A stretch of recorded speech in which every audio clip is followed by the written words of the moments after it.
Good evening friends. ಕರ್ನಾಟಕದ ಎಲ್ಲ ಸ್ಪರ್ಧಾರ್ಥಿಗಳಿಗೂ ಸಂತೋಷ್ ಲಾಡ್ ಫೌಂಡೇಶನ್ಗೆ ತುಂಬು ಹೃದಯದ ಸ್ವಾಗತ. ಈಗಾಗಲೇ ನಾವು ಸಂವಿಧಾನದ ಕುರಿತು ಹಲವಾರು ವಿಷಯಗಳನ್ನು ತಿಳಿದುಕೊಂಡಿದ್ದೇವೆ. ಈ ಹಿಂದಿನ ತರಗತಿಯಲ್ಲಿ ನಾವು ಭಾರತದ ಸಂವಿಧಾನದ ಒಂದು ಲಕ್ಷಣಗಳ ಬಗ್ಗೆ ಅಧ್ಯಯನ ಮಾಡಿದ್ವಿ. ಭಾರತದ ಸಂವಿಧಾನದ ಲಕ್ಷಣಗಳ ಬಗ್ಗೆ ಅಧ್ಯಯನ ಮಾಡಿದ್ವಿ. ಭಾರತದ ಸಂವಿಧಾನದ ಲಕ್ಷಣಗಳ ಬಗ್ಗೆ ನಾವು ತಿಳ್ಕೊಂಡ್ವಿ.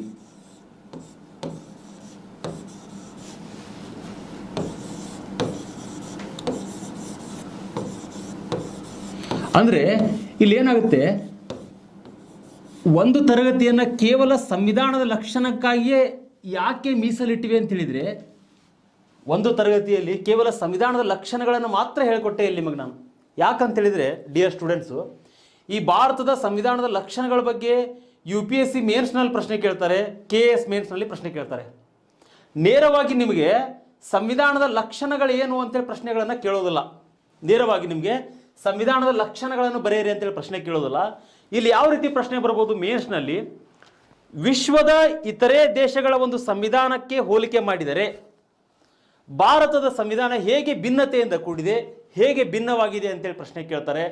ಆವಾಗ ನೀವು ಈ ಒಂದು ಸಂವಿಧಾನದ ಲಕ್ಷಣಗಳ ಬಗ್ಗೆ ಸಂಪೂರ್ಣವಾಗಿ ವಿಮರ್ಶಾತ್ಮಕವಾಗಿ ಓದ್ಕೊಂಡಿದ್ರೆ ನೀವು ಅಲ್ಲಿ ಏನು ಮಾಡ್ಬೋದು, ಏನೋ ಒಂದು 20 ಪಾಯಿಂಟ್ಸ್ಗಳನ್ನು ಹೇಳ್ಕೊಟ್ಟೆ ನಿಮ್ಗೆ, ಒಂದು 15 ಪಾಯಿಂಟ್ಸ್ಗಳನ್ನು ಬರೆದ್ರೂ ಸಹಿತ ನೀವು ಮೇನ್ಸ್ನಲ್ಲಿ ಅಂಕಗಳನ್ನು ಪಡ್ಕೊಳ್ಬೋದು. ಜೊತೆಗೆ ಇನ್ನೊಂದು ಹೇಳ್ತೇನೆ, ಇಲ್ಲಿ ಈ ಮೇನ್ಸ್ನಲ್ಲಿ ಬರಿಬೇಕಾದ್ರೆ ನೀವು ಆನ್ಸರ್ ರೇಟಿಂಗು ಯಾವುದೇ ರೀತಿಯಾಗಿ ಪುಸ್ತಕದಲ್ಲಿರ್ತಕ್ಕಂಥ ವರ್ಡ್ಗಳನ್ನು ಹಾಕಬೇಡಿ. ಅಂದರೆ ಎಲ್ಲ ಪುಸ್ತಕದಲ್ಲಿರ್ತಕ್ಕಂಥ ವರ್ಡ್ಗಳನ್ನ ಡಿಕ್ಟೇಟ್ ಮಾಡ್ತಾ ಹೋಗಬೇಡಿ. ನಿಮ್ಮದೇ ಆಗಿರ್ತಕ್ಕಂಥ ಓನ್ ವೇನಲ್ಲಿ ನೀವೇನಾದ್ರು ಬರೆದ್ರೆ ಏನಾಗುತ್ತಾ, ಇವ್ಯಾಲ್ಯೂಯೇಟರ್ ಮಾಡ್ತಕ್ಕಂಥವ್ನಿಗೆ ಒಂದು ಖುಷಿ ಆಗ್ತದ, ನೀವು ಸುಲಭವಾಗಿ ಮಾರ್ಕ್ಸನ್ನು ತೆಗೆದುಕೊಳ್ಬೋದು. ಆ ಉದ್ದೇಶಕ್ಕೆ ಸಂವಿಧಾನದ ಲಕ್ಷಣಗಳ ಬಗ್ಗೆ ನೀವು ಯಾವುದೇ ಕಾರಣಕ್ಕೂ ನೆಗ್ಲೆನ್ಸಿ ಮಾಡಬೇಡ್ರಿ. ವಿತ್ ನಿಮಗೆ sub inspector, PC, FDA, SDA ಇನ್ನಿತರ ಸ್ಪರ್ಧಾತ್ಮಕ ಪರೀಕ್ಷೆಗಳಲ್ಲಿ ಇದ್ರ ಬಗ್ಗೆ ನಿಮಗೆ ಲಕ್ಷಣಗಳ ಬಗ್ಗೆ MCQ ಪ್ರಶ್ನೆಗಳನ್ನು ಕೇಳ್ತಾರೆ, ಒನ್ ಲೈನರ್ ಪ್ರಶ್ನೆಗಳನ್ನು ಕೇಳ್ತಾರೆ. ಆ ಉದ್ದೇಶಕ್ಕೆ ದಯವಿಟ್ಟು ಇದನ್ನು ಸರಿಯಾಗಿ ಓದ್ಕೊಳ್ರಿ. ಓಕೆ, ಹಾಗಾದರೆ ಈಗ ಮುಂದೆ ಹೋಗ್ತಕ್ಕಂಥ ಮುಂದಿನ ಒಂದು ವಿಷಯ ಯಾವುದು ಅಂತ ಹೇಳಿದರೆ, ನಮ್ಮದು ಮುಂದಿನ ವಿಷಯ ಬಂದ್ಬಿಟ್ಟು ಪ್ರಸ್ತಾವನೆಗಳು ಅಂತೇಳಿ. ಈ ಪ್ರಸ್ತಾವನೆಗಳ ಬಗ್ಗೆ ಮಾತಾಡೋದಾದರೆ ಇಲ್ಲಿ ನೋಡಿ, ಪ್ರಸ್ತಾವನೆಯನ್ನು ನಾವು ಮೂಲವಾಗಿ ಅಮೇರಿಕಾ ಸಂವಿಧಾನದಿಂದ ತೆಗೆದುಕೊಳ್ಳಲಾಗಿದೆ.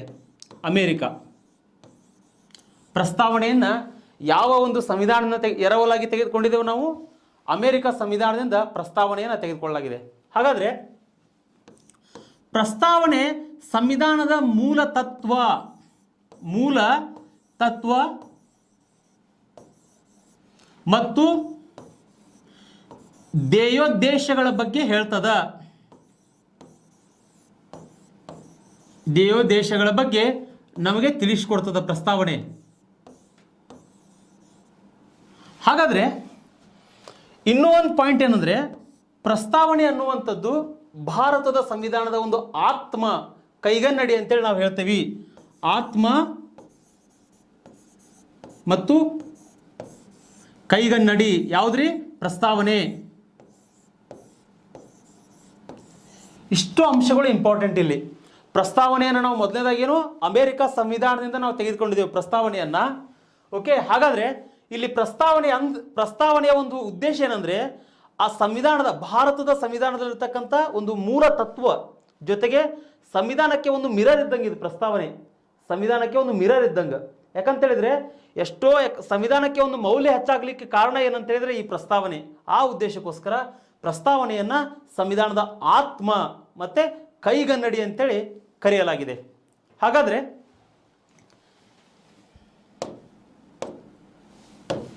ನೆಕ್ಸ್ಟ್ ಪಾಯಿಂಟು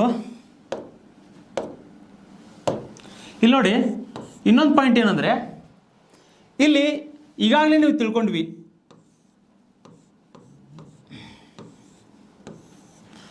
ಜವಾಹರ್ಲಾಲ್ ನೆಹರು ಅವರು ಏನು ಮಾಡ್ತಾರೆ, ಈಗಾಗಲೇ ನಾವು ಅಧ್ಯಯನ ಮಾಡಿದ್ದೇವೆ ಇದ್ರ ಬಗ್ಗೆ. 1946ರಲ್ಲಿ ಓಕೆ, ಜವಾಹರ್ಲಾಲ್ ನೆಹರು ಅವರು 1946ರಲ್ಲಿ ಏನು ಮಾಡ್ತಾರೆ ಅಂತ ಹೇಳಿದರೆ, ಧ್ಯೇಯೋದ್ದೇಶಗಳ ನಿರ್ಣಯವನ್ನು ಮಾಡ್ತಾರೆ. 1946ನಲ್ಲಿ ಏನು ಮಾಡ್ತಾರೆ, ದೇವೋದ್ದೇಶಗಳ ನಿರ್ಣಯ ಅಂತ ಹೇಳ್ತೇವೆ ಅದನ್ನು ನಾವು. ದೇವೋದ್ದೇಶಗಳ ನಿರ್ಣಯ.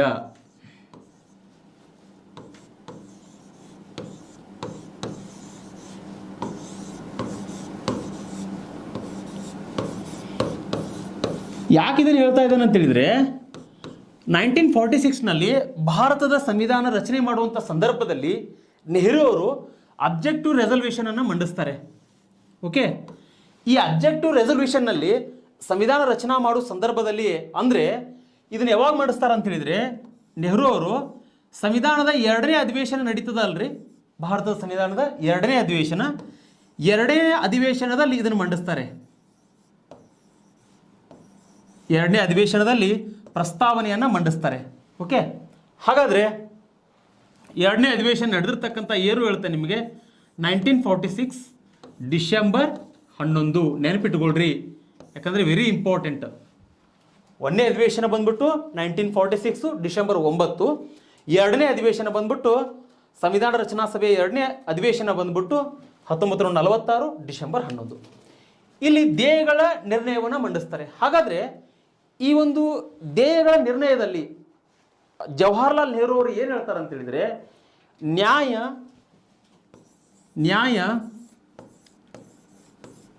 ಸಮಾನತೆ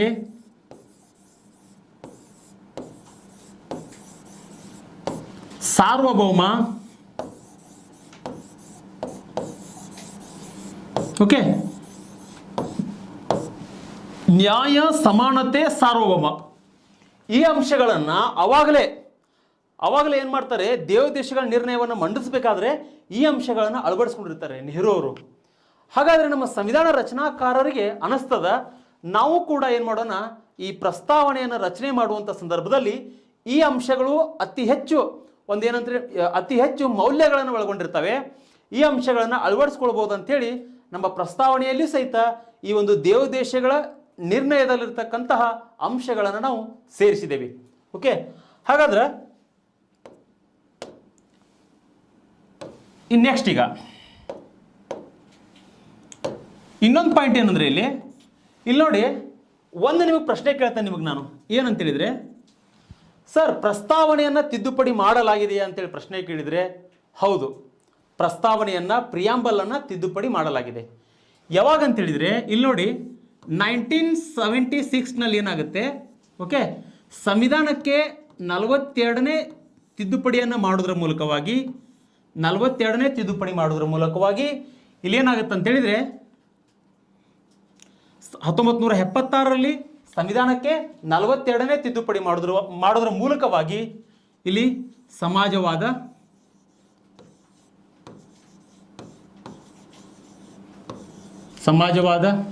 ಒಂದು ಜಾತ್ಯತೀತ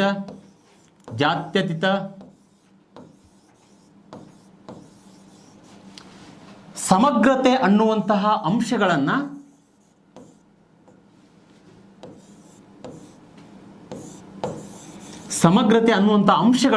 ಸೇರಿಸಲಾಗಿದೆ. ಈ 3 ಅಂಶಗಳನ್ನು ಸೇರಿಸಿರ್ತಕ್ಕಂಥ ತಿದ್ದುಪಡಿ ಯಾವುದು ಅಂತ ಕೇಳಿದರೆ 1976 ಸಂವಿಧಾನಕ್ಕೆ 42ನೇ ತಿದ್ದುಪಡಿಯನ್ನು ಮಾಡ್ತದ. ಆ 42ನೇ ತಿದ್ದುಪಡಿ ಅನುಸಾರವಾಗಿ ಈ 3 ಪದಗಳನ್ನು ನಮ್ಮ ಭಾರತದ ಸಂವಿಧಾನದಲ್ಲಿ ನಾವು ಅಳವಡಿಸ್ಕೊಳ್ತೇವೆ. ಹಾಗಾದರೆ ಪರೀಕ್ಷೆ ದೃಷ್ಟಿಯಿಂದ ತುಂಬ ಇಂಪಾರ್ಟೆಂಟು. ಯಾಕಂತ ಹೇಳಿದರೆ ಈಗಾಗಲೇ ಮುಂತಾದ ಸ್ಪರ್ಧಾತ್ಮಕ ಪರೀಕ್ಷೆಗಳಲ್ಲಿ ಈ ಒಂದು ಸಮಾಜವಾದದ ಬಗ್ಗೆ, ಜಾತ್ಯತೀತದ ಬಗ್ಗೆ, ಸಮಗ್ರತೆ ಬಗ್ಗೆ ಪ್ರಶ್ನೆಯನ್ನು ಕೇಳಿದ್ದಾರೆ. ಈ 3 ಶಬ್ದಗಳನ್ನು ಅಳವಡಿಸಿಕೊಂಡಿರ್ತಕ್ಕಂತಹ ತಿದ್ದುಪಡಿ ಯಾವುದು ಅಂತೇಳಿ ಕೇಳಿದರೆ ಸಂವಿಧಾನದ 42ನೇ ತಿದ್ದುಪಡಿ, ವರ್ಷ ಬಂದ್ಬಿಟ್ಟು 1976. ಓಕೆ, ಹಾಗಾದ್ರೆ ಇದನ್ನು ನೀವು ನೆನಪಿಟ್ಕೊಳ್ಬೇಕು. ಇದನ್ನು ನೆನಪಿಟ್ಕೊಂಡ್ರೆ ನಿಮ್ಗೆ 1 ಅಂಕ ಸಿಗುತ್ತೆ. ಅದಕ್ಕೆ ನೆಗ್ಲೆನ್ಸಿ ಮಾಡಬೇಡ್ರಿ ದಯವಿಟ್ಟು. ಹಾಗಾದರೆ ಇದೊಂದು ಅಂಶ ಕ್ಲಿಯರ್ ಆಯ್ತು ನಿಮಗೆ. ಈಗ ಪ್ರಸ್ತಾವನೆಯ ಬಗ್ಗೆ ನಾವು ಮಾತಾಡೋದಾದರೆ, ಹಾಗಾದರೆ ಏನಿದೆ ರೀ ಭಾರತದ ಸಂವಿಧಾನದ ಪ್ರಸ್ತಾವನೆಯಲ್ಲಿ ಏನಿದೆ ಅಂತ ಕೇಳಿದರೆ, ಪ್ರಸ್ತಾವನೆಯಲ್ಲಿ ಕಂಡುಬರ್ತಕ್ಕಂಥ ಅಂಶಗಳು ಏನಂತ ಹೇಳಿದರೆ ಇಲ್ಲಿ ನೋಡಿ, ಇಲ್ಲಿ ಮುಖ್ಯವಾಗಿ ನಮ್ಮ ಭಾರತದ ಸಂವಿಧಾನದ ಪ್ರಸ್ತಾವನೆ ಎಲ್ಲಿಂದ ಸ್ಟಾರ್ಟ್ ಆಗುತ್ತೆ ಅಂತ ಹೇಳಿದರೆ, ಭಾರತದ ಪ್ರಜೆಗಳಾದ ನಾವು, ಭಾರತದ ಪ್ರಜೆಗಳಾದ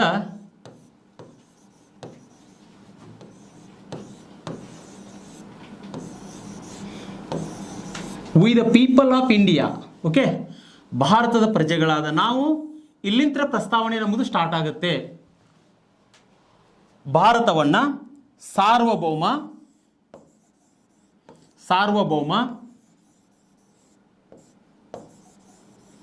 ಓಕೆ ಸಮಾಜವಾದ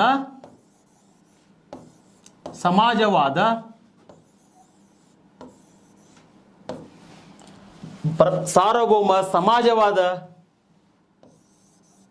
ಜಾತ್ಯತೀತ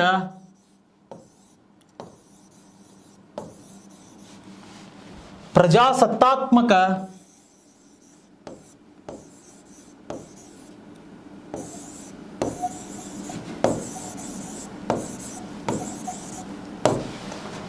ಗಣರಾಜ್ಯವನ್ನಾಗಿಸುವುದರ ಜೊತೆಗೆ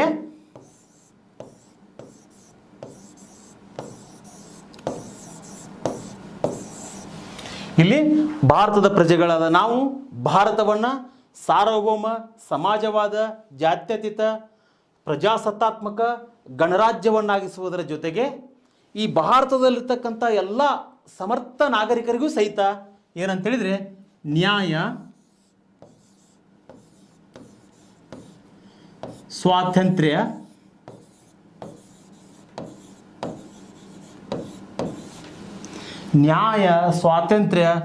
ಸಮಾನತೆ,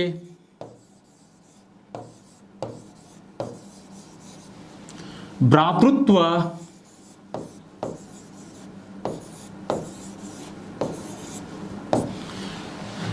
ನ್ಯಾಯ, ಸ್ವಾತಂತ್ರ್ಯ, ಸಮಾನತೆ, ಭ್ರಾತೃತ್ವಗಳನ್ನು ನೀಡುವುದರ ಮೂಲಕವಾಗಿ ನಾವು ಸಂವಿಧಾನ ಅಂದರೆ ನಾವೇನು ಮಾಡ್ತೀವಿ, ಸಂವಿಧಾನದ 1949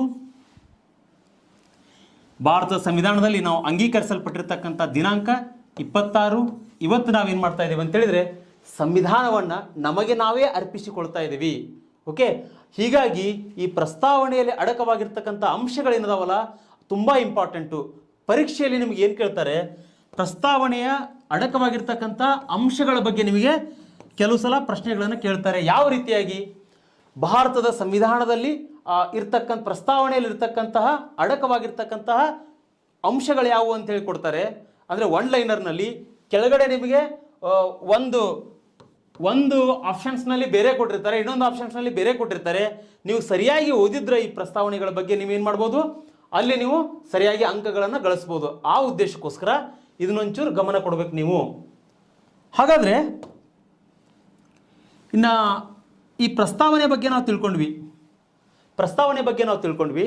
ಅಂದರೆ ಪ್ರಸ್ತಾವನೆ ತುಂಬ ಇಂಪಾರ್ಟೆಂಟ್ ನಮ್ಗೆ ಸಂವಿಧಾನಾತ್ಮಕ ದೃಷ್ಟಿಯಿಂದ ಪ್ರಸ್ತಾವನೆ ತುಂಬ ಇಂಪಾರ್ಟೆಂಟು. ಈಗ ನೆಕ್ಸ್ಟ್ ಏನಂತೇಳಿದರೆ, ಪ್ರಸ್ತಾವನೆಯಲ್ಲಿ ಬರ್ತಕ್ಕಂತಹ ವಿಷಯಗಳನ್ನು ನಾವು ಅಧ್ಯಯನ ಮಾಡಿದ ನಂತರ ಈಗ ಒಂದೇದು ನಾವು ಮೊದಲೇ ಹೇಳಿದೆ, ಭಾರತದ ಪ್ರಜೆಗಳಾದ ನಾವು ಭಾರತವನ್ನ ಸಾರ್ವಭೌಮ, ಮೊದಲನೇ ಪದ ಯಾವ್ದು ಬಳಸಿದೆ ನಾನು, ಸಾರ್ವಭೌಮ ಅಂತೇಳಿ ಬಳಸಿದೆ. ಹಾಗಾದರೆ ಇದರ ಅರ್ಥ ಏನು ಅದು ಬೇಕಲ್ರಿ ನಮಗೆ. ಸಾರ್ವಭೌಮ ಅನ್ನೋದರ ಅರ್ಥ ಏನಂತೇಳಿದರೆ ಒಂದು ನೆನ್ಪಿಟ್ಕೊಳ್ರಿ, ಇಲ್ಲಿ ಸಾರ್ವಭೌಮ ಅಂತೇಳಿದರೆ ಇದೊಂದು ಅತ್ಯುನ್ನತವಾಗಿರ್ತಕ್ಕಂಥ ಒಂದು ಟಾಪ್ ಲೆವೆಲ್ ಇರ್ತಕ್ಕಂಥ ಒಂದು ಹಂತ. ಇದು ಸಾರ್ವಭೌಮ ಅಂದರೆ ಅದನ್ನು ಯಾರು ಪ್ರಶ್ನೆ ಮಾಡುವಂಗಿಲ್ಲ. ಅಂದರೆ ಭಾರತದ ಒಂದು ಆಂತರಿಕ ವ್ಯವಹಾರದಲ್ಲಿ ಆಂತರಿಕವಾಗಿ ಆಗಿರ್ಬೋದು, ಜೊತೆಗೆ ಬಾಹ್ಯವಾಗಿ ಆಗಿರ್ಬೋದು. ಭಾರತ ಏನಂತ ಹೇಳಿದರೆ ಯಾವುದೇ ರಾಷ್ಟ್ರದ ಕಪಿಮುಷ್ಟಿಯಲ್ಲಿಲ್ಲ, ಯಾವುದೇ ರಾಷ್ಟ್ರದ ಹಿಡಿತದಲ್ಲಿಯೂ ಇಲ್ಲ, ಯಾವುದೇ ರಾಷ್ಟ್ರದ ಕಪಿಮುಷ್ಟಿಯಲ್ಲಿಯೂ ಇಲ್ಲ. ಅದನ್ನು ನಾವು ಸಾರ್ವಭೌಮ ಅಂತೇಳಿ ಕರಿತೀವಿ. ಇನ್ನೂ ನಿಮಗೆ ಎಕ್ಸಾಂಪಲ್ ಕೊಟ್ಟು ಹೇಳ್ತೇನೆ ನಾನು. ಈಗ ನೋಡಿ, ಒಂದು ಅಂಶ ನಿಮಗಿಲ್ಲಿ ನಾನು ಹೇಳ್ಕೊಡ್ತೇನೆ. ಏನಂತೇಳಿದರೆ 1949ನಲ್ಲಿ ಏನಾಗುತ್ತೆ, ಭಾರತ ಕಾಮನ್ವೆಲ್ತ್ ಒಕ್ಕೂಟದ ಸದಸ್ಯತ್ವವನ್ನು ಪಡ್ಕೊಳ್ತದೆ. ಈ ಕಾಮನ್ವೆಲ್ತ್ ಒಕ್ಕೂಟದ ಸದಸ್ಯತ್ವವನ್ನು ಪಡ್ಕೊಂಡ್ರೂ ಸಹಿತ ಭಾರತದ ಸಾವರ್ನಟಿಗೆ ಧಕ್ಕೆ ಆಗಿಲ್ಲ, ನೆನಪಿಟ್ಟುಕೊಳ್ರಿ. ಹಾಗಾದರೆ ಆಂತರಿಕವಾಗಿ ಆಗಿರ್ಬೋದು, ಬಾಹ್ಯವಾಗಿ ಆಗಿರ್ಬೋದು, ಭಾರತ ಯಾವುದೇ ರಾಷ್ಟ್ರದ ಹಿಡಿತದಲ್ಲಿಲ್ಲ. ಅಂದರೆ ಇದ್ರ ಬಗ್ಗೆ ಹೇಳ್ಬೇಕಂದ್ರೆ ನಿಮಗೆ ಬಿಫೋರ್ ಇಂಡಿಪೆಂಡೆನ್ಸ್ ಏನಾಗಿತ್ತು, ನಮ್ಮ ರಾಷ್ಟ್ರ ಬ್ರಿಟಿಷರ ಒಂದು ಆಡಳಿತದ ಒಂದು ಕಪಿಮುಷ್ಟಿ ಒಳಗಡೆ ಇತ್ತು.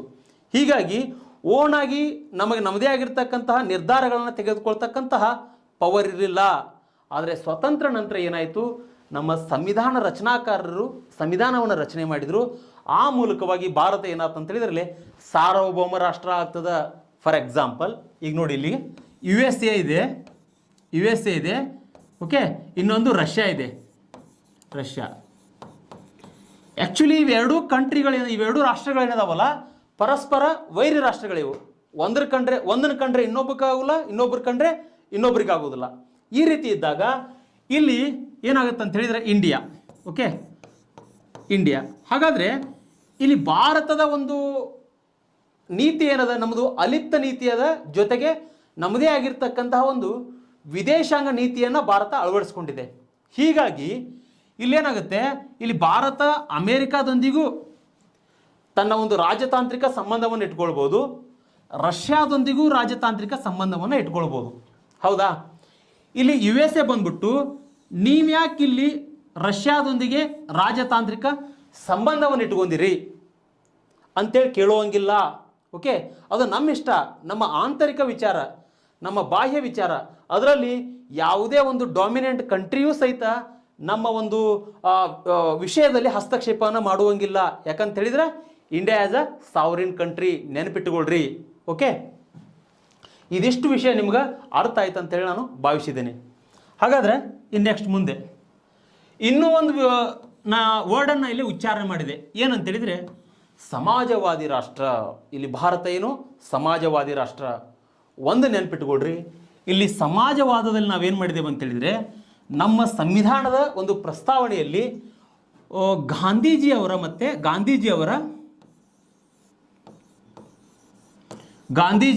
ಗಾಂಧೀಜಿ ಮತ್ತು ಕಾರ್ಲ್ ಮಾರ್ಕ್ಸ್ ಅವರ ಸಿದ್ಧಾಂತಗಳನ್ನು ಅಳವಡಿಸ್ಕೊಂಡಿದ್ದೇವೆ ನಾವು. ಕಾರ್ಲ್ ಮಾರ್ಕ್ಸರ ಸಿದ್ಧಾಂತದ ಒಂದು ಮಿಶ್ರಣ ನಮ್ಮಲ್ಲಿ ಕಂಡು ಬರ್ತದೆ. ಸಮಾಜವಾದದಲ್ಲಿ ಗಾಂಧೀಜಿ ಮತ್ತು ಕಾರ್ಲ್ ಮಾರ್ಕ್ಸರ ಒಂದು ಸಿದ್ಧಾಂತದ ಒಂದು ಮಿಶ್ರಣವನ್ನು ನಮ್ಮಲ್ಲಿ ಕಂಡು ಬರ್ತದೆ. ಆ ಉದ್ದೇಶಕ್ಕೆ ಇಲ್ಲಿ ಸಮಾಜವಾದವನ್ನು ನಾವು ಎರಡು ರೀತಿಯಲ್ಲಿ ಕಾಣ್ಬೋದು. ಒಂದೇನೆಂದರೆ, ಸಮಾಜವಾದದಲ್ಲಿ ಎರಡು ರೀತಿಯಾಗಿರ್ತಕ್ಕಂಥ ವಿಧಗಳದಾವ. ಅದರ ನಂಬರ್ 1 ಏನಂತ ಹೇಳಿದ್ರೆ ಇಲ್ಲಿ ಕಮ್ಯುನಿಸ್ಟ್ ಸಮಾಜವಾದ.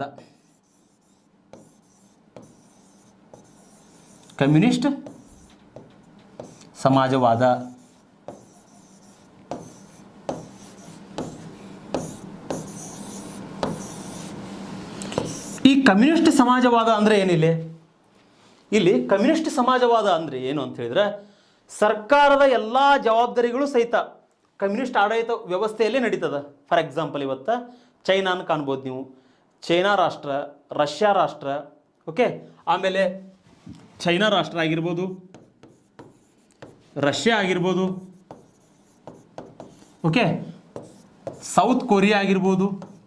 ಇವೆಲ್ಲ ಏನಂತ ಹೇಳಿದರೆ ಕಮ್ಯುನಿಸ್ಟ್ ಸಮಾಜವಾದಕ್ಕೆ ಅತ್ಯಂತ ಸೂಕ್ತವಾಗಿರ್ತಕ್ಕಂಥ ಒಂದು ಉದಾಹರಣೆಗಳು.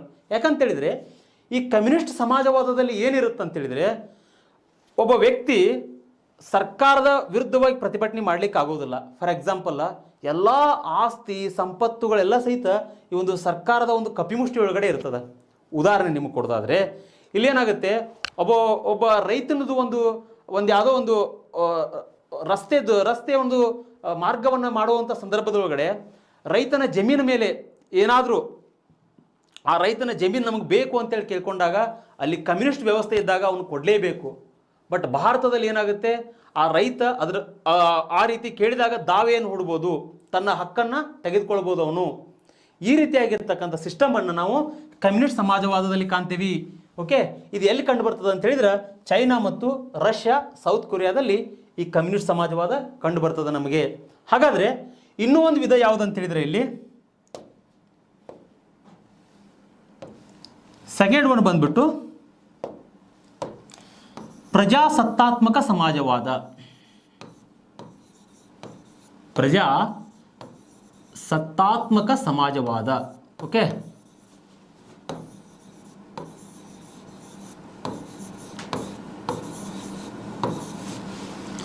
ಪ್ರಜಾಸತ್ತಾತ್ಮಕ ಸಮಾಜವಾದ ಅಂದರೆ ಏನ್ರಿ? ನಾನು ಈಗಾಗಲೇ ನಿಮ್ಗೆ ಹೇಳಿದೆ, ಕಮ್ಯುನಿಸ್ಟ್ ಸಮಾಜವಾದ ಅಂತ ಹೇಳಿದರೆ ಎಲ್ಲ ಆಸ್ತಿ ಸಂಪತ್ತುಗಳೆಲ್ಲವೂ ಸಹಿತ ಸರ್ಕಾರದ ಒಂದು ಹಿಡಿತದೊಳಗಡೆ ಇರ್ತವೆ. ಇಲ್ಲಿ ಪ್ರಜಾಸತ್ತಾತ್ಮಕ ಸಮಾಜವಾದ ಅಂದರೆ ಇಲ್ಲಿ ಇಲ್ಲಿ ಸರ್ಕಾರ ಮತ್ತು ಖಾಸಗಿಯವರ ಸಹಭಾಗಿತ್ವವನ್ನು ಕಾಣ್ತೇವೆ ನಾವು. ಸರ್ಕಾರ ಮತ್ತು ಖಾಸಗಿಯವರ ಸಹಭಾಗಿತ್ವವನ್ನು ಕಾಣ್ತೇವೆ ನಾವು. ಖಾಸಗಿ ಸಹಭಾಗಿತ್ವದೊಳಗಡೆ ಪ್ರಜಾಸತ್ತಾತ್ಮಕ ಸಮಾಜ ಇರ್ತದೆ. ನೆನಪಿಟ್ಟುಕೊಳ್ರಿ. ಯಾಕಂದರೆ ನಿಮ್ಗೆ KS ಮೇನ್ಸ್ನಲ್ಲಿ ವಿತ್ ನಿಮ್ಗೆ ಪ್ರಿಮ್ಸ್ನಲ್ಲಿ ಕೂಡ ಪ್ರಶ್ನೆಗಳನ್ನು ಕೇಳಿದಾಗ, ಮೇನ್ಸ್ನಲ್ಲಿ ಕೇಳಿದಾಗ ಈ ರೀತಿ ನೀವು ಏನು ಮಾಡಿ ಪಾಯಿಂಟ್ಗಳನ್ನು ಹಾಕಿ ಬರೆದ್ರೆ ಅತಿ ಹೆಚ್ಚು ಅಂಕಗಳನ್ನು ಪಡೆದುಕೊಳ್ಬೋದು. ಹಾಗಾದರೆ ಸರ್ಕಾರ ಮತ್ತು ಖಾಸಗಿಯವರ ಅನುದಾನದೊಳಗಡೆ ನಾವೇನು ಮಾಡ್ತೇವೆ ಅಂತ ಹೇಳಿದರೆ ಆಡಳಿತ ವ್ಯವಸ್ಥೆಯನ್ನು ರೂಪಿಸ್ಕೊಂಡಿದ್ದೀವಿ. ಅಂತಹ ಒಂದು ವ್ಯವಸ್ಥೆಯನ್ನು ನಾವೇನು ಕರಿತೀವಿ? ಪ್ರಜಾಸತ್ತಾತ್ಮಕ ಸಮಾಜವಾದ ಅಂತ ಕರಿತೀವಿ. ಬೆಸ್ಟ್ ಎಕ್ಸಾಂಪಲ್ ಅಂತ ಹೇಳಿದರೆ ಇಂಡಿಯಾ ನೋಡ್ರಿ. ಬೆಸ್ಟ್ ಎಕ್ಸಾಂಪಲ್ ಯಾವುದು? ಪ್ರಜಾಸತ್ತಾತ್ಮಕ ಸಮಾಜವಾದಕ್ಕೆ ಭಾರತ ರಾಷ್ಟ್ರ. ಯಾವ ರೀತಿ ಅಂತ ಹೇಳಿದ್ರೆ ನಮ್ಮಲ್ಲಿ 1991ರಲ್ಲಿ ಏನು ಮಾಡಿದ್ವಿ ನಾವು? LPGಯನ್ನು ಅಳವಡಿಸ್ಕೊಂಡ್ವಿ. PV ನರಸಿಂಹರಾವ್ ಅವರು ಮತ್ತು ಪ್ರಧಾನಮಂತ್ರಿ ಆಗಿರ್ತಕ್ಕಂತಹ ಮನಮೋಹನ್ ಸಿಂಗ್ ಅವರ ಒಂದು ಪ್ರಯತ್ನದ ಫಲವಾಗಿ ಭಾರತ ರಾಷ್ಟ್ರ LPGಯನ್ನು ಅಳವಡಿಸ್ಕೊಳ್ತು. ಆ ಮೂಲಕವಾಗಿ ಇವತ್ತೇನಾಗಿದೆ, ನಮ್ಮದು ಸರ್ಕಾರದ ಒಂದು ಸಹಭಾಗಿತ್ವದೊಳಗಡೆ ಖಾಸಗಿಯವರಿಗೂ ಕೂಡ ನಾವು ಅವಕಾಶ ಕೊಟ್ಟಿದ್ದೀವಿ. ಖಾಸಗಿಯವರು ಸಹಿತ ನಮಗೇನಂತ ಹೇಳಿದ್ರೆ ಸೇವೆಗಳನ್ನು ಕೊಡಬಹುದು. ಈ ರೀತಿಯಾಗಿರ್ತಕ್ಕಂಥ ಪದ್ಧತಿಯನ್ನು ನಮ್ಮ ಭಾರತದಲ್ಲಿ ಕಾಣ್ತೀವಿ. ಹಾಗಾದರೆ ಇಂತಹ ಒಂದು ವ್ಯವಸ್ಥೆಯನ್ನು ನಾವೇನು ಕರಿತೀವಿ? ಪ್ರಜಾಸತ್ತಾತ್ಮಕ ಸಮಾಜವಾದ ಅಂತೇಳಿ ಕರಿತೀವಿ. ಇದು ನಿಮಗೆ ಅರ್ಥ ಆಗಿದೆ ಅಂತೇಳಿ ನಾನು ಭಾವಿಸ್ತೇನೆ. ಇನ್ನು ಮುಂದಿಂದು ನೆಕ್ಸ್ಟ್ ಇನ್ನೊಂದು ಏನಂತ ಹೇಳಿದರೆ ಜಾತ್ಯತೀತ.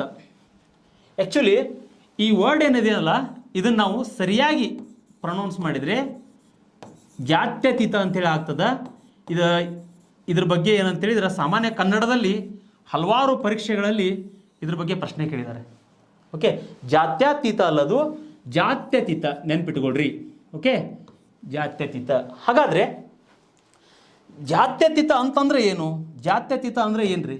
ಪ್ರಸ್ತಾವನೆಯಲ್ಲಿ ಈ ಅಂಶವನ್ನು ಯಾವ ಉದ್ದೇಶಕ್ಕೆ ಹಾಕಲಾಯಿತು ಅಂತ ಹೇಳಿದರೆ ನೆನ್ಪಿಟ್ಟುಕೊಳ್ರಿ. ಈ ಒಂದು ವರ್ಡು 1976 42 ಸಂವಿಧಾನದ 42ನೇ ತಿದ್ದುಪಡಿ ಪ್ರಕಾರ ಏನು ಮಾಡಿದ್ದೀವಿ? ಜಾತ್ಯತೀತ ಅಂತಕ್ಕಂಥ ವರ್ಡನ್ನು ನಾವು ಹಾಕಿದ್ವಿ. ಈಗಾಗಲೇ ಅದ್ರ ಬಗ್ಗೆ ಹೇಳಿದ್ದೇನೆ. ಹಾಗಾದರೆ ಭಾರತ ಜಾತ್ಯತೀತ ಅಂತೇಳಿ ಯಾವ ಉದ್ದೇಶಕ್ಕೆ ನಮ್ಮ ಸಂವಿಧಾನ ರಚನಾಕಾರರು ಅಳವಡಿಸಿದ್ರು ಅಂತ ಹೇಳಿದರೆ, ಒಂದು ತಿಳ್ಕೊಳ್ರಿ, ನಮ್ಮ ರಾಷ್ಟ್ರ ಯಾವುದೇ ಕಾರಣಕ್ಕೂ ಸಹಿತ ಒಂದು ಧರ್ಮವನ್ನು ರಾಷ್ಟ್ರೀಯ ಧರ್ಮವನ್ನಾಗಿ ಘೋಷಣೆ ಮಾಡಿಲ್ಲ. ತಲೆ ಒಳಗಡೆ ಇರಲಿ ನಿಮಗೆ. ಯಾಕಂತೇಳಿದರೆ ಇಲ್ಲೇನಾಗುತ್ತೆ, ಪಾಕಿಸ್ತಾನ ಏನು ಮಾಡಿದೆ? ಇಸ್ಲಾಂ ಧರ್ಮವನ್ನು ರಾಷ್ಟ್ರೀಯ ಧರ್ಮವನ್ನಾಗಿ ಆಚರಣೆ ಮಾಡಿದೆ. ಪಾಕಿಸ್ತಾನ ಇಸ್ಲಾಂ ಧರ್ಮವನ್ನು ರಾಷ್ಟ್ರೀಯ ಧರ್ಮವನ್ನಾಗಿ ಆಚರಣೆ ಮಾಡಿದೆ. ಬಟ್ ಭಾರತ ರಾಷ್ಟ್ರ ಯಾವುದೇ ಧರ್ಮವನ್ನು ರಾಷ್ಟ್ರೀಯ ಧರ್ಮವನ್ನಾಗಿ ಆಚರಣೆ ಮಾಡಿಲ್ಲ. ಹಾಗಾದರೆ ನಮ್ಮ ಒಂದು ಕರ್ತವ್ಯ ಏನಿಲ್ಲಿ? ಎಲ್ಲ ಧರ್ಮದವರನ್ನು ಕೂಡ ಸಮಾನರಾಗಿ ಕಾಣ್ತಕ್ಕಂಥದ್ದು. ಜಾತ್ಯತೀತದ ಅರ್ಥ ಇದೆ. ಯಾವುದೇ ಒಬ್ಬ ವ್ಯಕ್ತಿಯನ್ನು ಜಾತಿ, ಧರ್ಮ, ಲಿಂಗ ತಾರತಮ್ಯ ಯಾವುದನ್ನು ಇಲ್ಲದೇ ಪ್ರತಿಯೊಬ್ಬರನ್ನೂ ಸಹಿತ ಏನಂತೇಳಿದರೆ ಸಮಾನತೆಯನ್ನು ಕಾಣ್ತಕ್ಕಂಥದ್ದು. ಇದೇ ಜಾತ್ಯತೀತದ ಒಂದು ಒಳಮರ್ಮ, ತಿಳ್ಕೊಳ್ರಿ. ಹಾಗಾದರೆ ಈ ಜಾತ್ಯತೀತದಲ್ಲಿ ನಾವು ಇಲ್ಲಿ ಏನಾಗುತ್ತೆ ಅಂತ ಹೇಳಿದರೆ ನೊಂದಂಥ ಕೆಲವೊಂದಿಷ್ಟು ಸಮುದಾಯಗಳಿದಾವೆ. ಫಾರ್ ಎಕ್ಸಾಂಪಲ್ ಇವತ್ತು ಹೇಳ್ಬೇಕಂದ್ರೆ ನಾವು ಅವುಗಳನ್ನು ದಮನಿತ ಸಮುದಾಯಗಳಂತೇಳಿ ಕರಿತೀವಿ ನಾವು. ಇಲ್ಲಿ SC ಆಗಿರ್ಬೋದು, ST ಆಗಿರ್ಬೋದು, ಜೊತೆಗೆ ಹಿಂದುಳಿದ ವರ್ಗದವರಾಗಿರ್ಬೋದು, ಆ ಮುಂತಾದ ಸಮುದಾಯಗಳಿಗೂ ಕೂಡ ನಾವೇನಂತ ಹೇಳಿದ್ರೆ ಸಂವಿಧಾನಾತ್ಮಕವಾಗಿ ಅವರನ್ನು ಏನು ಮಾಡಿದ್ದೇವೆ ನಾವು? ಉನ್ನತ ಹಂತಕ್ಕೆ ತೆಗೆದುಕೊಂಡು ಹೋಗುವಂಥ ಉದ್ದೇಶಕ್ಕೋಸ್ಕರ ಸಂವಿಧಾನಾತ್ಮಕ ಸೌಲಭ್ಯಗಳನ್ನ ನೀಡಿದೆವು ನಾವು. ಓಕೆ, ಹಾಗಾದರೆ ಇಲ್ಲಿ ಇನ್ನೊಂದು ನಿಮಗೆ ಒಂದು ಕೇಸ್ ಬರ್ತದೆ. ಇಲ್ಲಿ ಈ ಬಾಂಬೆ ಹೈಕೋರ್ಟ್ ಏನು ಮಾಡುತ್ತೆ ಅಂತ ಹೇಳಿದರೆ, ಬಾಂಬೆ ಹೈಕೋರ್ಟು ಪಂಕಜ್ ಮಿಶ್ರಾ ಅಂತಕ್ಕಂಥ ಒಬ್ಬ ವ್ಯಕ್ತಿ ಇಲ್ಲಿ PIL ಸಲ್ಲಿಸ್ತಾನ್ರಿ ಹೈಕೋರ್ಟಿಗೆ. ಸಾರ್ವಜನಿಕ ಹಿತಾಸಕ್ತಿ ಅರ್ಜಿ ಅಂತೇಳಿ ಕರಿತೀವಿ ನಾವು. PIL ಅಂತ ಹೇಳಿದರೆ ಸಾರ್ವಜನಿಕ ಹಿತಾಸಕ್ತಿ ಅರ್ಜಿ. ಇದ್ರ ಬಗ್ಗೆ ನಾನು ಮುಂದೆ ಮಾತಾಡ್ತೇನೆ.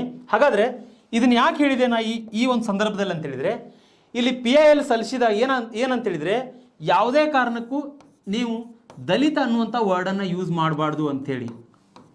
ದಲಿತ ಅನ್ನುವಂಥ ವರ್ಡನ್ನು ಯೂಸ್ ಮಾಡಬಾರ್ದು. ಅವರನ್ನು ನೀವು ಪರಿಶಿಷ್ಟ ಜಾತಿ, ಪರಿಶಿಷ್ಟ ಪಂಗಡ ಅಂತೇಳಿ ಕರೀರಿ. ಯಾವುದೇ ಕಾರಣಕ್ಕೂ ದಲಿತ ಅನ್ನುವಂಥ ಪದವನ್ನು ಬಳಸಬಾರ್ದು ಅಂಥೇಳಿ ಈ ಒಂದು ಪಂಕಜ್ ಮಿಶ್ರಾ ಅವರ ಕೇಸ್ದಲ್ಲಿ ಏನಾಗುತ್ತೆ ಅಂತ ಹೇಳಿದರೆ ಬಾಂಬೆ ಹೈಕೋರ್ಟು ತೀರ್ಪನ್ನು ನೀಡ್ತದೆ. ಹಾಗಾದರೆ ಈ ಜಾತ್ಯತೀತದ ಬಗ್ಗೆ ನಿಮ್ಗೆ ಸರಿಯಾದಂಥ ಮಾಹಿತಿ ಸಿಕ್ಕಿದೆ ಅಂತೇಳಿ ನಾನು ಭಾವಿಸ್ತೇನೆ. ಹಾಗಾದರೆ ನೆಕ್ಸ್ಟ್ ಮುಂದೆ ಏನಂತ ಹೇಳಿದರೆ, ಭಾರತ ಒಂದು ಪ್ರಜಾಸತ್ತಾತ್ಮಕ. ನೋಡ್ರಿ, ಭಾರತ ಎಂಥ ರಾಷ್ಟ್ರ ಅಂತ ಹೇಳಿದರೆ ಡೆಮಾಕ್ರೆಟಿಕ್ ಕಂಟ್ರಿ. ಈಗಾಗಲೇ ತುಂಬ ಫೇಮಸ್ ಆಗಿರ್ತಕ್ಕಂಥ ಒಂದು ವರ್ಡ್ ಅದ ನಮ್ಮಲ್ಲಿ. ಅಬ್ರಹಂ ಲಿಂಕನ್ ಅವರು ಹೇಳಿದ್ದಾರೆ ಏನಂತ ಹೇಳಿದರೆ, ಪ್ರಜೆಗಳಿಂದ ಪ್ರಜೆಗಳಿಗಾಗಿ ಪ್ರಜೆಗಳಿಗೋಸ್ಕರ ಇರ್ತಕ್ಕಂಥ ಸರ್ಕಾರವನ್ನು ನಾವು ಪ್ರಜಾಪ್ರಭು. ಅಬ್ರಹಾಂ ಲಿಂಕನ್ ಅವರು ಪ್ರಸಿದ್ಧಿಯನ್ನು ಪಡೆದದ ಈ ವಾಕ್ಯ. ಹಾಗಾದರೆ ಈ ಪ್ರಜಾಪ್ರಭುತ್ವದಲ್ಲಿ ನಾವು ಏನನ್ನು ಕಾಣ್ತೇವೆ ಅಂತ ಹೇಳಿದರೆ, ಒಂದು ತಿಳ್ಕೊಡ್ರಿ, ಇಲ್ಲಿ ಎರಡು ರೀತಿಯಾಗಿರ್ತಕ್ಕಂಥ ಹಂತವನ್ನು ಕಾಣ್ತೇವೆ ನಾವು. ಎರಡು ರೀತಿಯಾಗಿರ್ತಕ್ಕಂಥ ಹಂತವನ್ನು ಕಾಣ್ತೇವೆ. ಒಂದು ಪ್ರತ್ಯಕ್ಷ ಪ್ರಜಾಪ್ರಭುತ್ವ, ಇನ್ನೊಂದು ಬಂದ್ಬಿಟ್ಟು ಪರೋಕ್ಷ.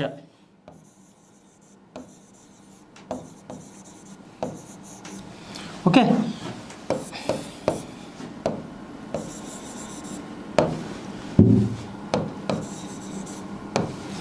ಪ್ರತ್ಯಕ್ಷ ಪ್ರಜಾಪ್ರಭುತ್ವ, ಪರೋಕ್ಷ ಪ್ರಜಾಪ್ರಭುತ್ವವನ್ನು ಕಾಣ್ತೇವೆ. ಅಂದರೆ ಪ್ರಜಾಪ್ರಭುತ್ವದ ಎರಡು ವಿಧಗಳು. ಈ ಪ್ರತ್ಯಕ್ಷ ಪ್ರಜಾಪ್ರಭುತ್ವದಲ್ಲಿ ಏನಿದೆ ಅಂತ ಹೇಳಿದರೆ, ಇಲ್ಲಿ ಪ್ರಜೆಗಳು ನೇರವಾಗಿಯೇ ಸರ್ಕಾರದ ಮುಖ್ಯಸ್ಥರನ್ನು ಆರಿಸ್ತಾರೆ. ಓಕೆ, ಪ್ರಜೆಗಳು ನೇರವಾಗಿಯೇ ಮತಗಟ್ಟೆಗೆ ಹೋಗಿ ಸರ್ಕಾರದ ಮುಖ್ಯಸ್ಥರನ್ನು ಆರಿಸ್ತಾರೆ. ಅಂಥ ಒಂದು ವ್ಯವಸ್ಥೆಯನ್ನು ಪ್ರತ್ಯಕ್ಷ ಪ್ರಜಾಪ್ರಭುತ್ವ ಅಂತೇಳಿ ಕರಿತೀವಿ. ಉದಾಹರಣೆಗೆ ಬೆಸ್ಟ್ ಎಕ್ಸಾಂಪಲ್ ಯಾವುದು ಅಂತ ಹೇಳಿದ್ರೆ ಸ್ವಿಟ್ಜರ್ಲೆಂಡ್.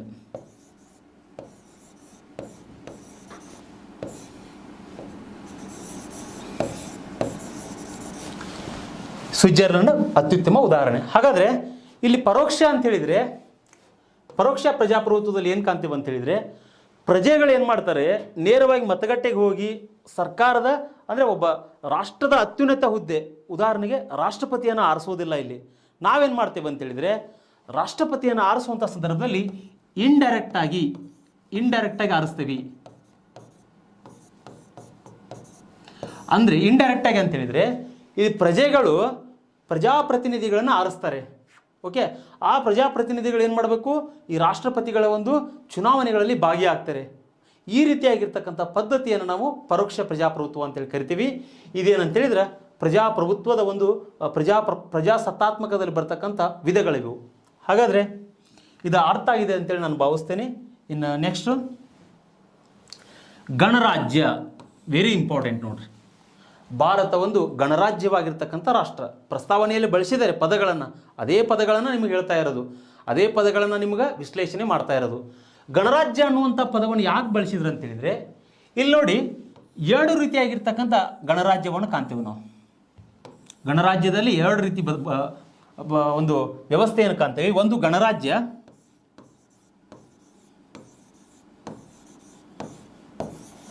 ಇನ್ನೊಂದು ಏನಂತ ಹೇಳಿದರೆ ಇಲ್ಲಿ ಏಕಾಧಿಪತ್ಯ ಅಂತ ಕರಿತೇವೆ ನಾವು. ಏಕಾಧಿಪತ್ಯ, ಇಟ್ ಮೀನ್ಸ್ ಇದಕ್ಕೆ ಇಂಗ್ಲೀಷ್ನಲ್ಲಿ ಒಂದು ವರ್ಡ್ ಇದೆ, ಮೊನಾರ್ಕಿ ಅಂತೇಳಿ ಕರಿತೀವಿ. ಮೊನಾರ್ಕಿ.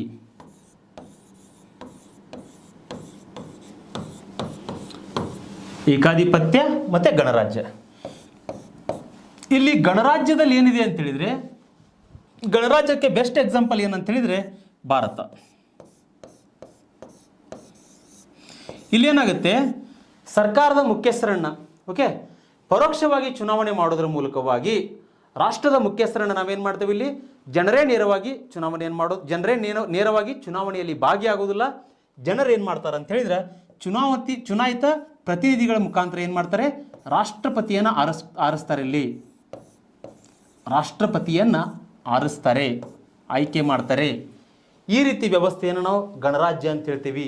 ಅಂದರೆ ಇಂಡೈರೆಕ್ಟಾಗಿ ಏನು ಮಾಡ್ತಾರೆ, ಇಂಡೈರೆಕ್ಟಾಗಿ ರಾಷ್ಟ್ರಪತಿ ಆಯ್ಕೆ ಆಗ್ತಾರೆ ಇಲ್ಲಿ. ಹಾಗಾದರೆ ಇಲ್ಲಿ ಏಕಾಧಿಪತ್ಯ ಅಂತ ಹೇಳಿದರೆ, ಇಲ್ಲಿ ಮುಖ್ಯವಾಗಿ ವಂಶ ಪಾರಂಪರ್ಯವಾಗಿರ್ತಕ್ಕಂಥ ಆಡಳಿತ ವ್ಯವಸ್ಥೆ ಇರ್ತದೆ. ಇಲ್ಲಿ ಏಕಾಧಿಪತ್ಯದಲ್ಲಿ ವಂಶ ಪಾರಂಪರ್ಯ. ಓಕೆ, ಹಾಗಾದ್ರೆ ಬೆಸ್ಟ್ ಎಕ್ಸಾಂಪಲ್ ಯಾವುದು, ಬ್ರಿಟನ್.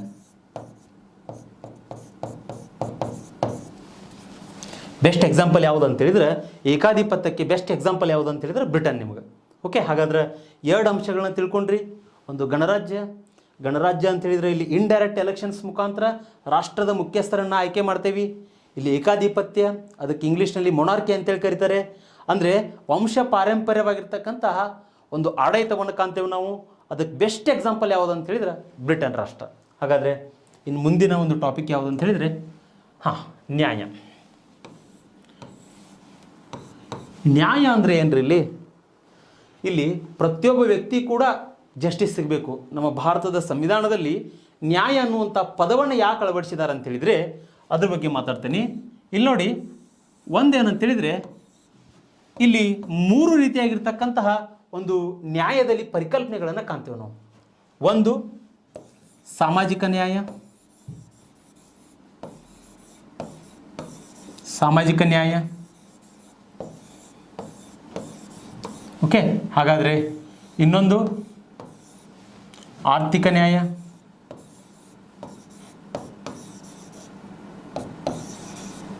ಆರ್ಥಿಕ ನ್ಯಾಯ. ಇನ್ನೊಂದು ಏನಂತ ಹೇಳಿದರೆ ರಾಜಕೀಯ ನ್ಯಾಯ.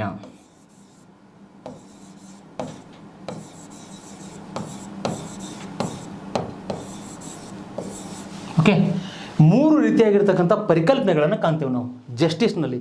ಒಂದು ಸಾಮಾಜಿಕ ನ್ಯಾಯ, ಆರ್ಥಿಕ ನ್ಯಾಯ, ರಾಜಕೀಯ ನ್ಯಾಯ.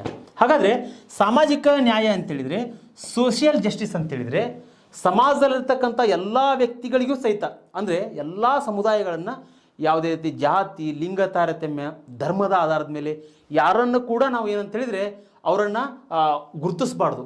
ಓಕೆ, ಎಲ್ಲರೂ ಕೂಡ ಕಾನೂನಿನ ಪ್ರಕಾರ ಎಲ್ಲರೂ ಕೂಡ ಏನಂತೇಳಿದರೆ ಎಲ್ಲರಿಗೂ ನಮ್ಮ ಸಂವಿಧಾನದ ಆಧಾರದ ಮೇಲೆ ಸಮಾನತೆಯ ಒಂದು ತತ್ವಗಳನ್ನು ನೀಡಲಾಗಿದೆ. ಎಲ್ಲರಿಗೂ ಸಮಾನವಾಗಿರ್ತಕ್ಕಂಥ ನ್ಯಾಯವನ್ನು ನೀಡಲಾಗಿದೆ. ಅಂಥ ಒಂದು ವ್ಯವಸ್ಥೆಯನ್ನು ಸಾಮಾಜಿಕ ನ್ಯಾಯ ಅಂತೇಳಿ ಕರಿತೀವಿ ನಾವು. ಓಕೆ, ಆರ್ಥಿಕ ನ್ಯಾಯ. ಇಲ್ಲಿ ಆರ್ಥಿಕ ನ್ಯಾಯ ಅಂತೇಳಿದರೆ ಇಲ್ಲೇನಾಗಿತ್ತು, ಬಿಫೋರ್ ಇಂಡಿಪೆಂಡೆನ್ಸ್ ಅಂದರೆ ಬ್ರಿಟಿಷರ ಕಾಲಾವಧಿಯಲ್ಲಿ ಏನಾಗಿತ್ತು ಅಂತ ಹೇಳಿದರೆ, ಯಾವ ವ್ಯಕ್ತಿ ಅತಿ ಹೆಚ್ಚು ಟ್ಯಾಕ್ಸನ್ನು ತುಂಬ್ತಾನಲ್ಲ ಅವ್ನಿಗೆ ವೋಟಿಂಗ್ ಪವರ್ ಇತ್ತು. ಹಾಂ, ಯಾವ ವ್ಯಕ್ತಿ ಅಗರ್ಭ ಶ್ರೀಮಂತ ಇದ್ದಲ್ಲ ಅವನಿಗೆ ಏನಂತೇಳಿದರೆ ಸಪ್ರೇಟ್ ಆಗಿರ್ತಕ್ಕಂಥ ಒಂದು ಈ ಸೌಲಭ್ಯಗಳನ್ನ ನೀಡ್ತಕ್ಕಂಥದ್ದು. ಈ ರೀತಿ ಗುರುತಿಸ್ತಾ ಇದ್ದರು, ಅಲ್ಲಿ ಬಡವರನ್ನು ಕಡೆಗಣಿಸಲಾಗಿತ್ತು. ಹಾಗಾಗಿ ಈ ಆರ್ಥಿಕ ನ್ಯಾಯದ ಪ್ರಕಾರ ಯಾವುದೇ ಒಬ್ಬ ವ್ಯಕ್ತಿಯನ್ನು ಆದಾಯ ಮತ್ತು ಸಂಪತ್ತಿನ ಆಧಾರದ ಮೇಲೆ ತಾರತಮ್ಯ ಮಾಡಬಾರ್ದು. ಅವನೂ ಕೂಡ ಎಂಥ ದೊಡ್ಡ ಕುಬೇರ ನಡೆದಾನಂದ್ರೂ ಕೂಡ ಸಂವಿಧಾನದ ಪ್ರಕಾರ ಅವನೂ ಕೂಡ ಸಂವಿಧಾನದ ಒಂದು ಭಾಗನೇ. ಓಕೆ, ಎಲ್ಲ ಜನರ ಒಂದು ಸಮಾನತೆ ಆಧಾರದ ಮೇಲೆ ಎಂಥ ಒಬ್ಬ ದೊಡ್ಡ ಮನುಷ್ಯ ಇದ್ರೂ ಸಹಿತ ಸಮಾನತೆ ಆಧಾರದ ಮೇಲೆ ಅವನೂ ಕೂಡ ಅದರಲ್ಲಿ ಒಬ್ಬ. ಹೀಗಾಗಿ ಇಲ್ಲಿ ಆರ್ಥಿಕ ನ್ಯಾಯ ಅಂದರೆ ಇದು. ಇಲ್ಲಿ ರಾಜಕೀಯ ನ್ಯಾಯ ಅಂತೇಳಿದರೆ, ಉದಾಹರಣೆ ಹೇಳೋದಾದರೆ, ಇಲ್ಲಿ ನಮ್ಮ ಸಂವಿಧಾನ ಎಂತಹ ಒಂದು ಅವಕಾಶವನ್ನು ನಮಗೆ ನೀಡಿದೆ ಅಂತೇಳಿದರೆ, ಇಲ್ಲಿ ಯಾವುದೇ ಒಬ್ಬ ವ್ಯಕ್ತಿ ಬಡವಾಗಿರ್ಬೋದು, ಶ್ರೀಮಂತ ಆಗಿರ್ಬೋದು, ದೊಡ್ಡ ಆಫೀಸರ್ಸ್ ಆಗಿರ್ಬೋದು, ಪ್ರತಿಯೊಬ್ಬ ವ್ಯಕ್ತಿಗೂ ಕೂಡ ಏನಂತೇಳಿದರೆ ನಮ್ಮ ಸಂವಿಧಾನದಲ್ಲಿ ಏನು ನಮ್ಗೆ ಅವಕಾಶ ಇದೆ ಅಂತೇಳಿದ್ರೆ ಪ್ರತಿಯೊಬ್ಬರು ಕೂಡ ಮತದಾನವನ್ನು ಮಾಡ್ಬೋದು, ಪ್ರತಿಯೊಬ್ಬರು ಕೂಡ ಚುನಾವಣೆಗಳಲ್ಲಿ ಭಾಗಿಯಾಗ್ಬೋದು, ಪ್ರತಿಯೊಬ್ಬರು ಕೂಡ ಎಲೆಕ್ಷನ್ಸ್ಗಳಿಗೆ ನಿಂತ್ಕೊಳ್ಬೋದು. ಜೊತೆಗೆ ಯಾವುದೇ ಒಬ್ಬ ವ್ಯಕ್ತಿಯೂ ಸಹಿತ ಸಂವಿಧಾನದ ಉನ್ನತವಾಗಿರ್ತಕ್ಕಂತಹ ಒಂದು ಹುದ್ದೆಯನ್ನು ಅಲಂಕರಿಸ್ಬೋದು. ಆ ರೀತಿಯಾಗಿರ್ತಕ್ಕಂಥ ಸೌಲಭ್ಯಗಳನ್ನು ಏನಂತೇಳಿದ್ರೆ ನಮ್ಮ ಸಂವಿಧಾನ ರಚನಾಕಾರರು ನೀಡಿದ್ದಾರೆ. ಈ ರೀತಿಯಾಗಿರ್ತಕ್ಕಂಥ ವ್ಯವಸ್ಥೆಯನ್ನು ನಾವು ನ್ಯಾಯದಲ್ಲಿ ಕಾಣ್ತೇವೆ. ಹಾಗಾದರೆ ನೆಕ್ಸ್ಟು ಇಲ್ಲಿ ಸ್ವಾತಂತ್ರ್ಯ. ಇಲ್ಲಿ ನೋಡ್ರಿ, ಈ ಸ್ವಾತಂತ್ರ್ಯ ಅಂದ ತಕ್ಷಣ ಸಂವಿಧಾನದ 19ನೇ ವಿಧಿ ಏನು ಮಾಡುತ್ತೆ ಅಂತೇಳಿದ್ರೆ ಸ್ವಾತಂತ್ರ್ಯದ ಬಗ್ಗೆ ಹೇಳ್ತದೆ. ನೆನ್ಪಿಟ್ಟುಕೊಡ್ರಿ, 19ನೇ ವಿಧಿ ಮೂಲಭೂತ ಹಕ್ಕುಗಳಲ್ಲಿ ಸ್ವಾತಂತ್ರ್ಯ ಅನ್ನುವಂಥದ್ದು ಕೂಡ ಒಂದು. ಹಾಗಾದರೆ ಇಲ್ಲಿ ಸ್ವಾತಂತ್ರ್ಯ ಅಂತೇಳಿದರೆ ಇಲ್ಲಿ ನೋಡಿ, ಪ್ರತಿಯೊಬ್ಬ ವ್ಯಕ್ತಿಗೂ ಕೂಡ ಚಿಂತನೆಯ ಸ್ವಾತಂತ್ರ್ಯ ಇದೆ, ಮಾತನಾಡುವ ಸ್ವಾತಂತ್ರ್ಯ ಇದೆ, ವಾಕ್ ಸ್ವಾತಂತ್ರ್ಯ ಇದೆ. ಹೌದಾ? ಇವತ್ತು ನೀವು ಸರ್ಕಾರದ ಆಡಳಿತ ವ್ಯವಸ್ಥೆಯನ್ನು ಟೀಕೆ ಟಿಪ್ಪಣಿಗಳನ್ನು ಮಾಡ್ತಕ್ಕಂಥ ಸ್ವಾತಂತ್ರ್ಯ ಪ್ರತಿಯೊಬ್ಬ ಪ್ರಜೆಗೂ ಇದೆ. ಹೌದಾ? ಇವತ್ತು ಪತ್ರಿಕೆಗಳು ಅಂದರೆ ನಮ್ಮ ಸಂವಿಧಾನದ 4ನೇ ಅಂಗ ಅಂಥೇಳಿ ಇವತ್ತು ನಾವು ಪತ್ರಿಕೆಗಳನ್ನು ಕರಿತೇವೆ.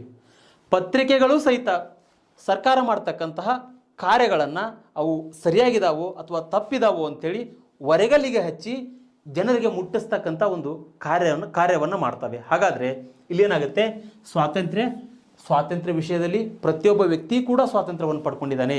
ನಾವು ಭಾರತದಾದ್ಯಂತ ಎಲ್ಲಾದರೂ ಸಂಚರಿಸ್ಬೋದು, ಯಾವುದೇ ರಾಜ್ಯಕ್ಕೆ ಹೋಗ್ಬೋದು, ಅಲ್ಲಿ ನೆಲೆಸ್ಬೋದು. ಈ ರೀತಿಯಾಗಿರ್ತಕ್ಕಂಥ ಸ್ವಾತಂತ್ರ್ಯವನ್ನು ನಮ್ಮ ಸಂವಿಧಾನದ ಪೀಠಿಕೆಯಲ್ಲಿ ರಚನಾಕಾರರು ನೀಡಿದ್ದಾರೆ. ಹೀಗಾಗಿ ಇಷ್ಟೊಂದು ಮಹತ್ವವನ್ನು ಪಡ್ಕೊಂಡಿದೆ ಇದು. ನೆಕ್ಸ್ಟು ಇಲ್ಲಿ ಸಮಾನತೆ. ಇಲ್ಲಿ ನೋಡಿ, ಈಗಾಗಲೇ ಹೇಳಿದೆ, ಈ ಸಮಾನತೆ ಅನ್ನುವಂಥದ್ದು ಏನಂತ ಹೇಳಿದರೆ ಸಂವಿಧಾನದ 14ನೇ ವಿಧಿ ಏನು ಮಾಡುತ್ತೆ ಅಂತೇಳಿದರೆ ಕಾನೂನಿನ ಮುಂದೆ ಎಲ್ಲರೂ ಸಮಾನರು ನಾವು. ಹೌದಾ? ಕಾನೂನಿನ ಮುಂದೆ ಪ್ರತಿಯೊಬ್ಬ ವ್ಯಕ್ತಿಯೂ ಸಮಾನನೇ. ಅವನೊಬ್ಬ ದೊಡ್ಡ ಆಫೀಸರ್ಸ್ ಆಗಲಿ, ಅವನೊಬ್ಬ ದೊಡ್ಡ ಶಾಸಕರಾಗಲಿ, ಯಾರೋ ಆದರೂ ಸಹಿತ ಇಲ್ಲಿ ಕಾನೂನಿನ ಪ್ರಕಾರ ಪ್ರತಿಯೊಬ್ಬರೂ ಸಹಿತ ಏನಂತೇಳಿದರೆ ಸಂವಿಧಾನಕ್ಕೆ ತಲೆ ಬಾಗಲೇಬೇಕು. ಹಾಗಾದರೆ ಇಲ್ಲಿ ಕಾನೂನಿನ ಸಮಾನತೆ ಬಗ್ಗೆ ಹೇಳ್ತದೆ ಇಲ್ಲಿ ಈ ವಿಧಿ. ಕಾನೂನಿನ ಮುಂದೆ ಸಮಾನರು.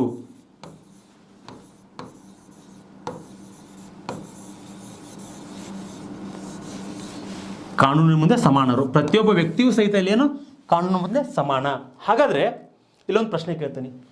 ಈ ಕಾನೂನಿನ ಮುಂದೆ ಸಮಾನ ಅಂತೇಳಿದರೆ ನಮ್ಮಲ್ಲಿ ಬ್ರಿಟಿಷ್ ಒಬ್ಬ ತಜ್ಞ ಬರ್ತಾನೆ, ಎ ವಿ ಡೈಸಿ ಅಂತೇಳಿ. ಎ ವಿ ಡೈಸಿ ಇವನೇನು ಹೇಳ್ತಾನಂತೇಳಿದರೆ ರೂಲ್ ಆಫ್ ಲಾ ನಮ್ಮಲ್ಲಿದೆ. ರೂಲ್ ಆಫ್ ಲಾ ಇದೆ ನಮ್ಮಲ್ಲಿ. ಇಟ್ ಮೀನ್ಸ್ ಏನಂತೇಳಿದರೆ ಕಾನೂನಿನ ಆಳ್ವಿಕೆ ನಮ್ಮಲ್ಲಿದೆ. ರೂಲ್ ಆಫ್ ಲಾ ಅಂತೇಳಿದರೆ ಕಾನೂನಿನ ಆಳ್ವಿಕೆ ನಮ್ಮಲ್ಲಿದೆ. ಅಂದರೆ ನಾವು ಸಂವಿಧಾನದ ಸಂವಿಧಾನದಲ್ಲಿ ಏನೆಲ್ಲ ಅಂಶಗಳಿದಾವಲ್ಲ ಕಾನೂನಿನ ಪ್ರಕಾರ ಅದಕ್ಕೆ ನಾವು ತಲೆ ಬಾಗಲೇಬೇಕು. ನಮ್ಮಲ್ಲಿ ಪೊಲೀಸ್ ವ್ಯವಸ್ಥೆ ಇಲ್ಲ. ಅಂದರೆ ಪೊಲೀಸರು ತಮಗೆ ಬೇಕಾದ ಹಾಗೆ ಜನರ ಮೇಲೆ ಏನಂತೇಳಿದರೆ ಶೋಷಣೆಯನ್ನು ಮಾಡುವಂಗಿಲ್ಲ. ಅದೇನಂತೇಳಿದರೆ ಕಾನೂನಿನ ಪ್ರಕಾರನೇ ಮಾಡಬೇಕು ಅವರು. ಯಾಕೆ ಹೇಳಿ? ನಮ್ಮದು ಕಾನೂನಿನ ಆಳ್ವಿಕೆ, ರೂಲ್ ಆಫ್ ಲಾ ನಮ್ಮಲ್ಲಿದೆ. ಆ ಪರಿಕಲ್ಪನೆಯನ್ನು ನೀಡಿದವರು ಯಾರು? ಎ ವಿ ಡೈಸಿ ಅಂಥೇಳಿ. ಕಾನೂನಿನ ಮುಂದೆ ಎಲ್ಲರೂ ಕೂಡ ಸಮಾನ ರಕ್ಷಕರು. ಹಾಗಾದರೆ ಇದನ್ನು ನೋಟ್ ಮಾಡ್ಕೊಳ್ಬೇಕು ನೀವು. ಎ ವಿ ಡೈಸಿ ಈ ಪದವನ್ನು ಹೇಳಿದ್ದಾರೆ. ಇಂಪಾರ್ಟೆಂಟ್ ಇದು, ಪರೀಕ್ಷೆಯಲ್ಲಿ ಈ ವಿಷಯವನ್ನು ಕೇಳ್ತಾರೆ. ಹೀಗಾಗಿ ನೋಟ್ ಡೌನ್ ಮಾಡ್ಕೊಳ್ರಿ. ಹಾಗಾದರೆ ನೆಕ್ಸ್ಟ್ ಟಾಪಿಕ್ ಯಾವುದಂದ್ರೆ ಇಲ್ಲಿ ಭ್ರಾತೃತ್ವ. ಇಲ್ಲಿ ನೋಡಿ, ಭ್ರಾತೃತ್ವ ಅಂತೇಳಿದರೆ ಏನಂತೇಳಿದರೆ ಅದೇ ಸ್ನೇಹಿತರೆ, ಭ್ರಾತೃತ್ವ ಅಂತೇಳಿದರೆ ಒಂದು ಸಹೋದರತ್ವ, ಒಂದು ಮನೋಭಾವನೆ. ಅಂದರೆ ನಾವೆಲ್ಲರೂ ಕೂಡ ಸಹೋದರರು, ಪ್ರೀತಿ ವಿಶ್ವಾಸದಿಂದ ಬಾಳ್ತಕ್ಕಂಥದ್ದು. ಯಾರೂ ಕೂಡ ವೈಷಮ್ಯವನ್ನು ಬೆಳೆಸ್ಕೊಳ್ಳದೆ ನಮ್ಮಲ್ಲಿ ಏನಂತೇಳಿ ರಾಷ್ಟ್ರದ ಒಂದು ಪ್ರಗತಿಗೋಸ್ಕರ ನಾವೇನು ಮಾಡಬೇಕು? ಒಂದು ಸಹೋದರತ್ವ ಭಾವನೆಯನ್ನು ಬೆಳೆಸ್ಕೊಂಡು ಸಹಬಾಳ್ವೆಯ ಮೂಲಕ ನಮ್ಮ ಬದುಕನ್ನು ಕಟ್ಕೊಳ್ಬೇಕು ನಾವು. ಅದೇ ವಿಷಯವನ್ನು ಭ್ರಾತೃತ್ವ ನಮಗೆ ತಿಳಿಸ್ಕೊಡ್ತದೆ. ಹಾಗಾದರೆ ಈ ಭ್ರಾತೃತ್ವದ ಬಗ್ಗೆ ನಿಮ್ಗೆ ಅರ್ಥ ಆಗಿದೆ ಅಂತೇಳಿ ನಾನು ಭಾವಿಸ್ತೇನೆ. ನೆಕ್ಸ್ಟು ಇಲ್ಲಿ ನೋಡಿ, ಪ್ರಸ್ತಾವನೆ ಕುರಿತು ಹೇಳಿಕೆಗಳನ್ನು ಹೇಳ್ತಾರೆ ಇಲ್ಲಿ. ಅಂದರೆ ಇಲ್ಲೇನಾಗುತ್ತೆ, ಪ್ರಸ್ತಾವನೆ ಅಂದರೆ ನಮ್ಮ ಸಂವಿಧಾನ ರಚನಾಕಾರರು ಏನು ಮಾಡ್ತಾರೆ, ಪ್ರಸ್ತಾವನೆಯನ್ನು ಸಿದ್ಧಪಡಿಸ್ತಾರೆ. ಸಿದ್ಧಪಡಿಸಿದ ನಂತರ ಈ ಪ್ರಸ್ತಾವನೆ ಅನ್ನುವಂಥದ್ದು ಎಷ್ಟೊಂದು ಮಹತ್ವವನ್ನು ಪಡ್ಕೊಂಡಿದೆ, ಪ್ರಸ್ತಾವನೆ ಎಷ್ಟೊಂದು ಇಂಪಾರ್ಟೆಂಟ್ ಆಗಿದೆ ಅನ್ನೋದರ ಕುರಿತು ಹೇಳುವಂಥ ಸಂದರ್ಭದಲ್ಲಿ ಕೆಲವೊಂದಿಷ್ಟು ಸಂವಿಧಾನ ಚಿಂತಕರು ಏನು ಮಾಡ್ತಾರೆ ಅಂತೇಳಿದರೆ ಪ್ರಸ್ತಾವನೆ ಬಗ್ಗೆ ಇಲ್ಲಿ ವಿಶ್ಲೇಷಣೆ ಮಾಡ್ತಾರೆ. ಹಾಗಾದರೆ ಕೆ ಎಂ ಮುನ್ಷಿಯವರು ಏನು ಹೇಳ್ತಾರೆ ಅಂತೇಳಿದರೆ ಪ್ರಸ್ತಾವನೆ ಅಂತೇಳಿದ್ರೆ ರಾಜಕೀಯ ಜಾತಕ ಅಂತ ಹೇಳ್ತಾರೆ. ಪ್ರಸ್ತಾವನೆ ಅಂದರೆ ಏನ್ರಿ? ರಾಜಕೀಯ ಜಾತಕ ಅಂತೇಳಿ. ಹಾಗಾದರೆ ಈ ರಾಜಕೀಯ ಜಾತಕ ಅನ್ನುವಂತಹ ಒಂದು ಪದವನ್ನು ಬಳಸಿದವರು ಯಾರು? ಕೆ ಎಂ ಮುನ್ಷಿ ಅಂಥೇಳಿ. ಇದು ಪರೀಕ್ಷೆಯಲ್ಲಿ ಕೇಳ್ತಾರೆ. ಹಾಗಾದರೆ ಕೆ ಎಂ ಮುನ್ಷಿ ಯಾರು ಅಂತೇಳಿದರೆ ಇವರು ಕೂಡ ನಮ್ಮ ಭಾರತದ ಸಂವಿಧಾನದ ರಚನಾ ಸಭೆಯಲ್ಲಿರ್ತಕ್ಕಂಥ ಒಬ್ಬ ಸದಸ್ಯರು, ಸಂವಿಧಾನಕ್ಕಾಗಿ ದುಡಿದಿರ್ತಕ್ಕಂಥ ಒಬ್ಬ ವ್ಯಕ್ತಿ. ಅವ್ರು ಯಾವ ಪದ ಬಳಕೆ ಮಾಡಿದ್ದಾರೆ? ರಾಜಕೀಯ ಜಾತಕ ಅನ್ನುವಂಥ ಪದವನ್ನು ಬಳಕೆ ಮಾಡಿದ್ದಾರೆ. ಹಾಗಾದರೆ ಇಲ್ಲಿ ನೆಕ್ಸ್ಟ್ ಏನಂತೇಳಿದರೆ ಇಲ್ಲಿ ಠಾಕೂರ್ ದಾಸ್ ಭಾರ್ಗವ್ ಅಂತೇಳಿ, ವೆರಿ ಇಂಪಾರ್ಟೆಂಟ್ ರೀ ಇವನು. ಇವರು ಕೂಡ ಈ ಮಹಾನ್ ವ್ಯಕ್ತಿ ಕೂಡ ಏನಂತೇಳಿದರೆ ಸಂವಿಧಾನದ ರಚನಾ ಸಭೆಯಲ್ಲಿ ಭಾಗವಹಿಸಿರ್ತಕ್ಕಂತಹ, ಜೊತೆಗೆ ಸಂವಿಧಾನ ರಚನಾ ಸಭೆಯಲ್ಲಿ ಅನೇಕ ರೀತಿಯಾಗಿರ್ತಕ್ಕಂತಹ ಒಂದು ಸಂವಿಧಾನಕ್ಕೆ ಏನೆಲ್ಲ ಮಹತ್ವಪೂರ್ಣವಾಗಿರ್ತಕ್ಕಂಥ ಅಂಶಗಳು ಬೇಕು ಅಂಥೇಳಿ ಹೇಳಿರ್ತಕ್ಕಂಥ ವ್ಯಕ್ತಿಗಳಲ್ಲಿ ಇವರು ಕೂಡ ಒಬ್ಬರು. ಇವರೇನು ಕೊಟ್ಟಿದ್ದಾರೆ ಅಂತೇಳಿದರೆ ಇಲ್ಲಿ ಪ್ರಸ್ತಾವನೆ ಅಂತಕ್ಕಂಥದ್ದು ಭಾರತ ಸಂವಿಧಾನದ ಆತ್ಮ ಮತ್ತು ಒಡವೆ ಅಂಥೇಳಿ. ಪ್ರಸ್ತಾವನೆ ಅಂದರೆ ಏನ್ರಿ? ಇಲ್ಲೇ ಭಾರತದ ಸಂವಿಧಾನದ ಆತ್ಮ ಮತ್ತು ಒಡವೆ. ಹಾಗಾದರೆ ಇದ್ರ ಬಗ್ಗೆ ಪ್ರಶ್ನೆ ಕೇಳಿದ್ದಾರೆ. ಸಂವಿಧಾನದ ಆತ್ಮ ಮತ್ತು ಒಡವೆ ಅಂತೇಳಿ ಹೇಳಿದವರು ಯಾರು ಅಂತ ಕೇಳಿದರೆ ನೀವೇನು ಮಾಡಬೇಕು? ಠಾಕೂರ್ ದಾಸ್ ಭಾರ್ಗವ್ ಅಂಥೇಳಿ ವ್ಯಕ್ತಿಯನ್ನು ಗುರುತಿಸಬೇಕು. ಪ್ರಸ್ತಾವನೆಯ ಕುರಿತು ಹೇಳಿಕೆಗಳನ್ನು ಈಗಾಗಲೇ ಹಲವಾರು ರೀತಿಯಾಗಿರ್ತಕ್ಕಂಥ ಸ್ಪರ್ಧಾತ್ಮಕ ಪರೀಕ್ಷೆಗಳಲ್ಲಿ ಈ ಪದಗಳನ್ನು ಬಳಕೆ ಮಾಡಿದ್ದಾರೆ. ದಯವಿಟ್ಟು ನೀವೇನು ಮಾಡಬೇಕು? ಪ್ರತಿನಿತ್ಯ ಸ್ನೇಹಿತರೆ ಡ್ರಿಲ್ ಮಾಡುವಂಥ ಕೆಲಸ ನೀವು ಮಾಡಬೇಕು. ಪ್ರತಿನಿತ್ಯ ಏನು ಮಾಡಬೇಕು? ಇವುಗಳನ್ನು ಡ್ರಿಲ್ ಮಾಡಿ ನೀವು ಸರಿಯಾಗಿ ಒಂದು ನೋಟ್ಸ್ ಮಾಡಿಕೊಂಡು ಪ್ರತಿನಿತ್ಯ ಅವುಗಳೊಂದಿಗೆ ನೀವು ಒಡನಾಟ ಇಟ್ಕೊಂಡಾಗ ಏನಾಗುತ್ತೆ? ಇಂಥ ವಿಷಯಗಳು ನೆನಪಾರೋದಿಲ್ಲ. ಓಕೆ, ಹಾಗಾದ್ರೆ ಇಲ್ಲಿ ಪಾಲ್ಕಿವಾಲ್ ಅಂತಕ್ಕಂಥ ಒಬ್ಬ ವ್ಯಕ್ತಿ, ಓಕೆ, ಪಾಲ್ಕಿವಾಲ್ ಅನ್ನುವಂಥ ಒಬ್ಬ ವ್ಯಕ್ತಿ ಏನು ಹೇಳ್ತಾನಂತೇಳಿದರೆ ಪ್ರಸ್ತಾವನೆ ಅನ್ನುವಂಥ ಒಂದು ಗುರುತಿನ ಚೀಟಿ ಅಂತ ಹೇಳ್ತಾನೆ ಅವನು. ಪ್ರಸ್ತಾವನೆ ಅಂದರೆ ಏನ್ರಲ್ಲಿ? ಪ್ರಸ್ತಾವನೆ ಅಂದರೆ ಗುರುತಿನ ಚೀಟಿ, ಐಡೆಂಟಿಟಿ ಕಾರ್ಡ್ ಅಂತ ಹೇಳ್ತಾರೆ. ಓಕೆ, ಪಾಲ್ಕಿವಾಲ್ ಇವರು.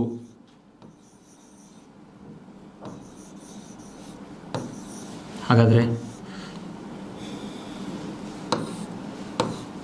ಪಾಲ್ಕಿವಾಲ್ ಅಂಥೇಳಿ ಪ್ರಸ್ತಾವನೆ ಅಂದರೆ ಏನ್ರಲ್ಲಿ?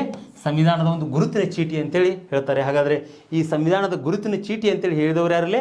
ಪಾಲ್ಕಿವಾಲ್ ಅಂತೇಳಿ ವೆರಿ ಇಂಪಾರ್ಟೆಂಟು, ನೆನಪಿಟ್ಕೊಳ್ಬೇಕು ಇವುಗಳನ್ನು, ಬರುತ್ತಗಿರಿ ಪರೀಕ್ಷೆಗಳಲ್ಲಿ ಕೇಳ್ತಾರೆ. ಹಾಗಾದರೆ ಇಲ್ಲಿ ನೋಡಿ, ಇನ್ನು ನೆಕ್ಸ್ಟ್ ಬರ್ತಕ್ಕಂಥದ್ದು ಈ ಒಂದು ಪ್ರಸ್ತಾವನೆಯಲ್ಲಿ ಬರ್ತಕ್ಕಂಥ ಅಂಶ ಯಾವುದು ಅಂತ ಹೇಳಿದರೆ ಇಲ್ಲಿ ಓಕೆ ಎಲ್ಲ ವಿಷಯಗಳನ್ನು ತೊಗೊಂಬಂದರು. ಪ್ರಸ್ತಾವನೆಯಲ್ಲಿ ಅಡಕವಾಗಿರ್ತಕ್ಕಂಥ ವಿಷಯಗಳ ಬಗ್ಗೆ ಚರ್ಚೆ ಮಾಡಿದ್ದೀವಿ ನಾವು. ಯಾಕಂದರೆ ಪ್ರಸ್ತಾವನೆ ಎಷ್ಟೊಂದು ಇಂಪಾರ್ಟೆಂಟ್ ಅಂತೇಳಿ ನಿಮ್ಗೆ ಈಗಾಗಲೇ ಮನವರಿಕೆ ಆಗಿದೆ. ಯಾಕಂತೇಳಿದ್ರೆ ಭಾರತದ ಸಾರ್ವಭೌಮ, ಸಮಾಜವಾದಿ, ಜಾತ್ಯತೀತ, ಪ್ರಜಾಸತ್ತಾತ್ಮಕ, ಗಣರಾಜ್ಯ, ನ್ಯಾಯ, ಸ್ವಾತಂತ್ರ್ಯ, ಸಮಾನತೆ, ಭ್ರಾತೃತ್ವ ಎಲ್ಲ ಪದಗಳ ಮಹತ್ವವನ್ನು ತಿಳ್ಕೊಂಡಿವಿ ನಾವು ಪ್ರಸ್ತಾವನೆಯಲ್ಲಿ. ಹಾಗಾದರೆ ಇಲ್ಲೊಂದು ಪ್ರಶ್ನೆ ಬರುತ್ತೆ, ಪ್ರಸ್ತಾವನೆ ಅನ್ನುವಂಥದ್ದು ಸಂವಿಧಾನದ ಭಾಗವೇ? ಪ್ರಸ್ತಾವನೆ ಅನ್ನುವಂಥದ್ದೇನಿಲ್ಲ ಸಂವಿಧಾನದ ಭಾಗವೇ ಅಂತೇಳಿ ಪ್ರಶ್ನೆ ಬಂದಾಗ ಇಲ್ಲಿ ಕೆಲವೊಂದಿಷ್ಟು ಕೇಸಸ್ಗಳ ಬಗ್ಗೆ ನಾವು ತಿಳ್ಕೊಳ್ಬೇಕಾಗ್ತದೆ. ಇಲ್ಲಿ ಒಂದನೇ ಕೇಸ್ ಯಾವುದು ಅಂತ ಹೇಳಿದರೆ, ಪ್ರಸ್ತಾವನೆ ಅನ್ನುವಂಥದ್ದು ಭಾರತದ ಸಂವಿಧಾನದ ಭಾಗ ಹೌದೋ ಅಲ್ಲೋ ಅನ್ನುವುದರ ಕುರಿತು ಇಲ್ಲಿ ಕೇಸಸ್ಗಳು ಬರ್ತವೆ. ಒಂದನೇ ಕೇಸಿಲಿ ಬೇರುಬಾರಿ ಒಕ್ಕೂಟ ಪ್ರಕರಣ. ಈ ಪ್ರಕರಣದಲ್ಲಿ ಏನಾಗುತ್ತೆ ಅಂತ ಹೇಳಿದರೆ, ಸಂವಿಧಾನದ ಪ್ರಸ್ತಾವನೆ ಅನ್ನುವಂಥದ್ದು ಏನಿಲ್ಲಿ ಸಂವಿಧಾನದ ಭಾಗ ಅಲ್ಲ ಅಂತ ಹೇಳ್ತದ. ಸಂವಿಧಾನದ ಭಾಗ ಅಲ್ಲ ಅಂತ ಹೇಳ್ತದ. ಪ್ರಸ್ತಾವನೆ ಸಂವಿಧಾನದ ಭಾಗ ಅಲ್ಲ. ಓಕೆ, ಹಾಗಾದರೆ ಒಂದು ತಿಳ್ಕೊಡ್ರಿ, ಏನಿದು ಪ್ರಕರಣ? ಈ ಪ್ರಕರಣದಲ್ಲಿ ಒಂದೇ ಅಂಶ ಏನು ತಿಳ್ಕೊಂಡಿವಿ?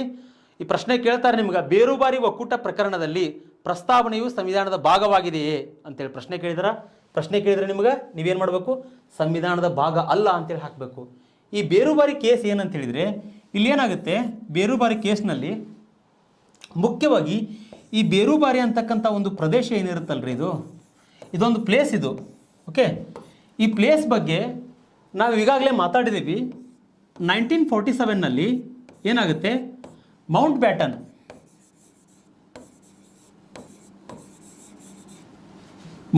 ಏನು ಮಾಡ್ತಾನೆ, 2 ರಾಷ್ಟ್ರಗಳನ್ನು ಡಿವೈಡ್ ಮಾಡ್ತಾನೆ. ಓಕೆ, ಒಂದು ಇಂಡಿಯಾ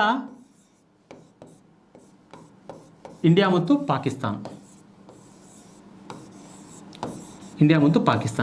2 ಡೊಮಿನಿಯನ್ ರಾಷ್ಟ್ರಗಳನ್ನಾಗಿ ಡಿವೈಡ್ ಮಾಡ್ತಾರೆ. ಯಾರು? Mount baton. ಹಾಗಾದರೆ ಈ ಡಿವೈಡ್ ಮಾಡಿದಾಗ ಏನಾಗುತ್ತೆ, ಪಾಕಿಸ್ತಾನದ ಒಂದು ಅಂದರೆ ಪ್ಲೇಸ್ಗಳನ್ನು ಗುರುತಿಸ್ತಕ್ಕಂಥ ಒಂದು ಕಾರ್ಯ ಸ್ಟಾರ್ಟ್ ಆಗ್ತದೆ ಇಲ್ಲಿ. ಯಾಕಂತೇಳಿದರೆ ಒಂದು ಗಡಿ ರೇಖೆಯ ಒಂದು ಅಧ್ಯಕ್ಷರನ್ನಾಗಿ ಸರ್ ಸಿರಿಲ್ ರ್ಯಾಡ್ಕ್ಲಿಫ್ ಅವರನ್ನು ನೇಮಕ ಮಾಡಿರ್ತಾರೆ. ಹಾಗಾದರೆ ಆ ಗಡಿ ರೇಖೆಗಳನ್ನು ಗುರುತಿಸುವಂಥ ಸಂದರ್ಭದಲ್ಲಿ ಈ ಒಂದು ಏನಾಗುತ್ತಿಲ್ಲ, ಬೇರುಬಾರಿ ಅಂದರೆ ಈ ಒಂದು ಪ್ರದೇಶ ಏನಿದೆ ಅಲ್ಲ, ಬೇರುಬಾರಿ ಅನ್ನುವಂಥ ಪ್ರದೇಶ ವೆಸ್ಟ್ ಬಂಗಾಳದಲ್ಲಿ ಇರ್ತದೆ. ಇಲ್ಲೇನಿರ್ತಾರೆ ಇದು, ಈ ಬೇರುಬಾರಿ ಅನ್ನುವಂಥ ಪ್ರದೇಶ ಎಲ್ಲಿರುತ್ತೆ ಅಂತೇಳಿದರೆ, ರೈಸ್ ಮಾಡ್ತಾನೆ ಇದನ್ನ, ಬೇರುಬಾರಿ ಅನ್ನುವಂಥ ಪ್ರದೇಶ ವೆಸ್ಟ್ ಬೆಂಗಾಲಿಗೆ ಸೇರಿರ್ತದೆ. ಇಲ್ಲಿ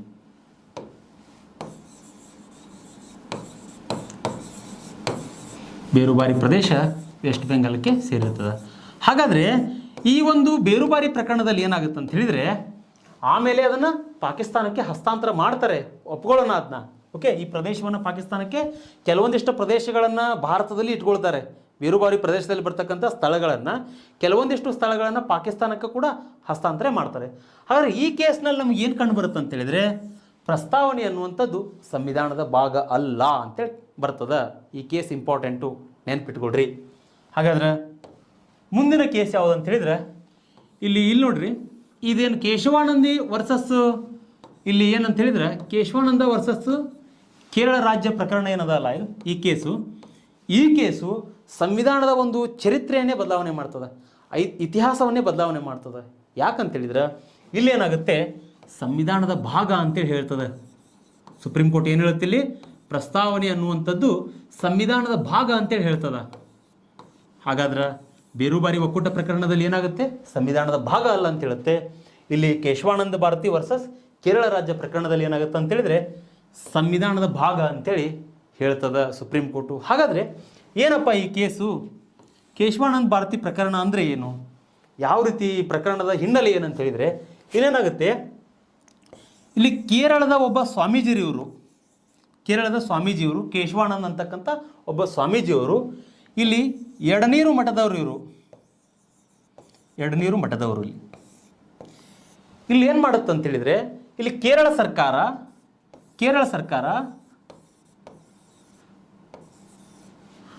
ಭೂ ಸುಧಾರಣೆಯನ್ನು ತರುವುದರ ಮೂಲಕ ಭೂ ಸುಧಾರಣೆ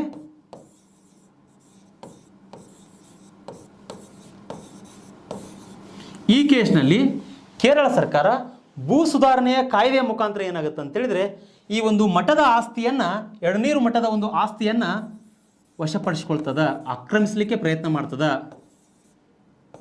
ಮಠದ ಆಸ್ತಿಯನ್ನು ಆಕ್ರಮಿಸಲಿಕ್ಕೆ ಪ್ರಯತ್ನ ಮಾಡ್ತದೆ. ಯಾವುದ್ರಿ? ಕೇರಳ ಸರ್ಕಾರ. ಅವಾಗ ಏನಾಗುತ್ತೆ ಅಂತ ಹೇಳಿದ್ರೆ ಇದನ್ನು ಪ್ರಶ್ನಿಸಿ ಕೇಶವಾನಂದ ಸ್ವಾಮೀಜಿಗಳು ಏನು ಮಾಡ್ತಾರೆ ಅಂತ ಹೇಳಿದ್ರೆ ಸುಪ್ರೀಂ ಕೋರ್ಟಿಗೆ ಹೋಗ್ತಾರೆ. ಆ ಒಂದು ಅವಧಿಯಲ್ಲಿ ಆ ಸುಪ್ರೀಂ ಕೋರ್ಟಿನ ಒಂದು ವಕಾಲತ್ತನ್ನು ವಹಿಸ್ಕೊಂಡವರು ಯಾರು ಅಂತ ಹೇಳಿದ್ರೆ ಪಾಲ್ಕಿವಾಲ್ ಅಂಥೇಳಿ, ಪಾಲ್ಕಿವಾಲು. ಈ ನ್ಯಾಯಾಧೀಶರು ಏನು ಮಾಡ್ತಾರೆ ಅಂದರೆ ಇವರು ಪ್ರಕರಣವನ್ನು ವಕಾಲತ್ತು ವಹಿಸ್ಕೊಳ್ತಾರೆ, ಪಾಲ್ಕಿವಾಲ್ ಅಂತಕ್ಕಂಥ ನ್ಯಾಯಾಧೀಶರು. ಹಾಗಾದರೆ ಈ ಕೇಸ್ನಲ್ಲಿ ಏನಾಗುತ್ತೆ, ಈ ಮೂಲಭೂತ ಹಕ್ಕುಗಳ ಉಲ್ಲಂಘನೆ ಆಗ್ತಾ ಇದೆ. ಆ ಉದ್ದೇಶಕ್ಕೋಸ್ಕರ ಇಲ್ಲಿ ಸುಪ್ರೀಂ ಕೋರ್ಟ್ ಏನು ತೀರ್ಪು ಕೊಡ್ತದೆ ಅಂತ ಹೇಳಿದ್ರೆ ಪ್ರಸ್ತಾವನೆ ಅನ್ನುವಂಥದ್ದು ಭಾರತದ ಸಂವಿಧಾನದ ಒಂದು ಅವಿಭಾಜ್ಯ ಅಂಗ. ಹೀಗಾಗಿ ಒಂದು ವೇಳೆ ನೀವು ಪ್ರಸ್ತಾವನೆಯನ್ನು ತಿದ್ದುಪಡಿ ಮಾಡೋದಾದರೆ, ಪ್ರಸ್ತಾವನೆಯನ್ನು ಏನಂತ ಹೇಳಿದರೆ ತಿದ್ದುಪಡಿ ಮಾಡೋದಾದರೆ ನೀವೇನು ಮಾಡ್ಬೋದು, ಇಲ್ಲಿ ಭಾರತದ ಸಂವಿಧಾನದ ರೂಪರೇಷೆಗಳಿಗೆ ಧಕ್ಕೆ ಆಗದಂತೆ ನೀವು ಮಾಡ್ಬೋದು. ಭಾರತ ಸಂವಿಧಾನದ ರೂಪರೇಷೆಗಳಿಗೆ ಧಕ್ಕೆ ಆಗದಂತೆ ಪ್ರಸ್ತಾವನೆಯನ್ನು ತಿದ್ದುಪಡಿ ಮಾಡ್ಬೋದು, ಸಂಸತ್ತು ತಿದ್ದುಪಡಿ ಮಾಡ್ಬೋದು ಅಂತೇಳಿ ಇಲ್ಲಿ ಕೇಶವಾನಂದ ಭಾರತಿ ವರ್ಸಸ್ ಕೇರಳ ರಾಜ್ಯ ಪ್ರಕರಣದಲ್ಲಿ ಸುಪ್ರೀಂ ಕೋರ್ಟ್ ತೀರ್ಪು ಕೊಡ್ತದೆ. ಹಾಗಾದರೆ ಇಲ್ಲಿ ಯಾಕೆ ತೀರ್ಪು ಕೊಡ್ತದೆ ಅಂತ ಹೇಳಿದರೆ ಇಲ್ಲಿ ಮೂಲಭೂತ ಹಕ್ಕುಗಳ ಉಲ್ಲಂಘನೆ ಮಾಡ್ತಾ ಇದ್ದಾರೆ, ಸರ್ಕಾರ ಮೂಲಭೂತ ಹಕ್ಕುಗಳ ಉಲ್ಲಂಘನೆ ಮಾಡ್ತಾ ಇದೆ. ಹೀಗಾಗಿ ಈ ಒಂದು ಕೇಸ್ ಏನಂತ ಹೇಳಿದರೆ ಯಾವ ರೀತಿ ತಿರುವನ್ನು ಪಡ್ಕೊಳ್ತದೆ ಅಂತ ಹೇಳಿದ್ರೆ ಪ್ರಸ್ತಾವನೆ ಅನ್ನುವಂಥದ್ದು ಭಾರತದ ಸಂವಿಧಾನದ ಅವಿಭಾಜ್ಯ ಅಂಗ ಅಂಥೇಳಿ ಹೇಳಲಾಗ್ತದೆ. ಹಾಗಾಗಿ ಈ ಕೇಸ್ ತುಂಬ ಇಂಪಾರ್ಟೆಂಟು, ನೆನ್ಪಿಟ್ಕೊಳ್ಬೇಕಿದ್ದು ನೀವು. ಹಾಗಾದರೆ ಇನ್ನೊಂದು ನೆಕ್ಸ್ಟ್ LIC ಆಫ್ ಇಂಡಿಯಾ ಕೇಸಲ್ಲಿ ಏನಾಗುತ್ತೆ ಅಂತೇಳಿದರೆ ಈ LIC ಆಫ್ ಇಂಡಿಯಾ ಕೇಸ್ನಲ್ಲಿಯೂ ಸಹಿತ ಪ್ರಸ್ತಾವನೆ ಅನ್ನುವಂಥದ್ದು ಸಂವಿಧಾನದ ಅವಿಭಾಜ್ಯ ಅಂಗ ಅಂತೇಳಿ ಹೇಳ್ತದೆ. ಓಕೆ, ಹಾಗಾದರೆ ಸಂವಿಧಾನದ ನಮ್ಮ ಭಾರತದ ಸಂವಿಧಾನದ ರೂಪರೇಷೆಗಳೇನಿದಾವಲ್ಲ ಆ ಒಂದು ಇದಕ್ಕೆ ಹಾರ್ಟ್ ಆಫ್ ಕಾನ್ಸ್ಟಿಟ್ಯೂಷನ್ಗೆ ಯಾವುದೇ ರೀತಿ ಧಕ್ಕೆ ಮಾಡದೆ ನೀವೇನು ಮಾಡ್ಬೋದು, ಪ್ರಸ್ತಾವನೆಯನ್ನು ತಿದ್ದುಪಡಿ ಮಾಡ್ಬೋದು ಅಂಥೇಳಿ ಕೇಶವಾನಂದ ಭಾರತಿ ಪ್ರಕರಣದಲ್ಲಿ ಸುಪ್ರೀಂ ಕೋರ್ಟ್ ತೀರ್ಪು ಕೊಡ್ತದೆ. ವೆರಿ ಇಂಪಾರ್ಟೆಂಟು, ನೆನಪಿಟ್ಟುಕೊಳ್ರಿ. ಹಾಗಾದರೆ ಇಲ್ಲಿ ಏನಂತೇಳಿದರೆ ನಾವು ಪ್ರಸ್ತಾವನೆ ಬಗ್ಗೆ ಸಂಪೂರ್ಣವಾಗಿರ್ತಕ್ಕಂತಹ ವಿಚಾರಗಳನ್ನು ತಿಳ್ಕೊಂಡ್ವಿ. ಪ್ರಸ್ತಾವನೆ ಅಂದರೆ ಏನು, ಪ್ರಸ್ತಾವನೆಯಲ್ಲಿ ಅಡಕವಾಗಿರ್ತಕ್ಕಂಥ ವಿಚಾರಗಳೇನು, ಅವೆಲ್ಲ ವಿಚಾರದ ಬಗ್ಗೆ ನಾವು ಅಧ್ಯಯನ ಮಾಡಿದ್ವಿ. ಹಾಗಾದರೆ ಇಲ್ಲಿ ನೆನಪಿಟ್ಟುಕೊಳ್ರಿ, ಪರೀಕ್ಷೆ ದೃಷ್ಟಿಯಿಂದ ಪ್ರಸ್ತಾವನೆ ತುಂಬ ಇಂಪಾರ್ಟೆಂಟು. ಪ್ರಸ್ತಾವನೆಗಳ ಬಗ್ಗೆ ಪ್ರಶ್ನೆ ಕೇಳ್ತಾರೆ. ವಿತ್ UPSC ಮೇನ್ಸ್ನಲ್ಲಿ ಆಗಿರ್ಬೋದು, KPSC ಮೇನ್ಸ್ನಲ್ಲಿ ಆಗಿರ್ಬೋದು, ಪ್ರಸ್ತಾವನೆ ಬಗ್ಗೆ ಪ್ರಶ್ನೆ ಇದ್ದೇ ಇರುತ್ತೆ. ಅದರಲ್ಲಿ ಇಂಪಾರ್ಟೆಂಟ್ ಯಾವುದು ಅಂತ ಹೇಳಿದ್ರೆ 1976-42 ಅಮೆಂಡ್ಮೆಂಟ್. ಆ ಅಮೆಂಡ್ಮೆಂಟ್ ಪ್ರಕಾರ ಭಾರತ ಸಮಾಜವಾದಿ, ಜಾತ್ಯತೀತ, ಸಮಗ್ರತೆ ಅನ್ನುವಂತಹ 3 ಪದಗಳನ್ನು ಸೇರಿಸಲಾಗ್ತದೆ. ಈ 3 ಪದಗಳ ಬಗ್ಗೆ ಹಲವಾರು ಪರೀಕ್ಷೆಗಳಲ್ಲಿ ಪ್ರಶ್ನೆ ಕೇಳಿದ್ದಾರೆ. ದಯವಿಟ್ಟು ಇದನ್ನೊಂಚೂರು ನೆನಪಿಟ್ಟುಕೊಳ್ರಿ. ಓಕೆ, ಹಾಗಾದ್ರೆ ಇಲ್ಲಿ ಏನಾಗುತ್ತೆ, ಈಗ ನೆಕ್ಸ್ಟ್ ಬರ್ತಕ್ಕಂಥ ನ್ಯೂ ಟಾಪಿಕ್ ಇದು. ಪ್ರಸ್ತಾವನೆಗಳ ಬಗ್ಗೆ ನಾವೆಲ್ಲ ತಿಳ್ಕೊಂಡ್ವಿ. ಹಾಗಾದ್ರೆ ಇಲ್ಲಿ ನಾವು ದೇಶೀಯ ಸಂಸ್ಥಾನಗಳ ಬಗ್ಗೆ ತಿಳ್ಕೊಳ್ಬೇಕಾಗ್ತದೆ. ಇಲ್ಲಿ ಕೆಲವೊಂದಿಷ್ಟು ಅಂಶಗಳನ್ನು ಇದಕ್ಕೆ ಪುಷ್ಟಿ ನೀಡ್ತಕ್ಕಂಥ ಅಂಶಗಳ ಬಗ್ಗೆ ಮಾತಾಡ್ತೇನೆ ನಾ. ಇಲ್ಲಿ ಪ್ರಿನ್ಸ್ಲಿ ಸ್ಟೇಟ್ಸ್ ಅಂತೇಳಿ ಕರಿತೇವೆ ನಾವು. ಅಂದರೆ ಇಲ್ಲಿ ಏನಾಗುತ್ತೆ ನೋಡ್ರಿ, 1947ನಲ್ಲಿ ನಮಗೆ ಸ್ವಾತಂತ್ರ್ಯ ಸಿಗುತ್ತೆ.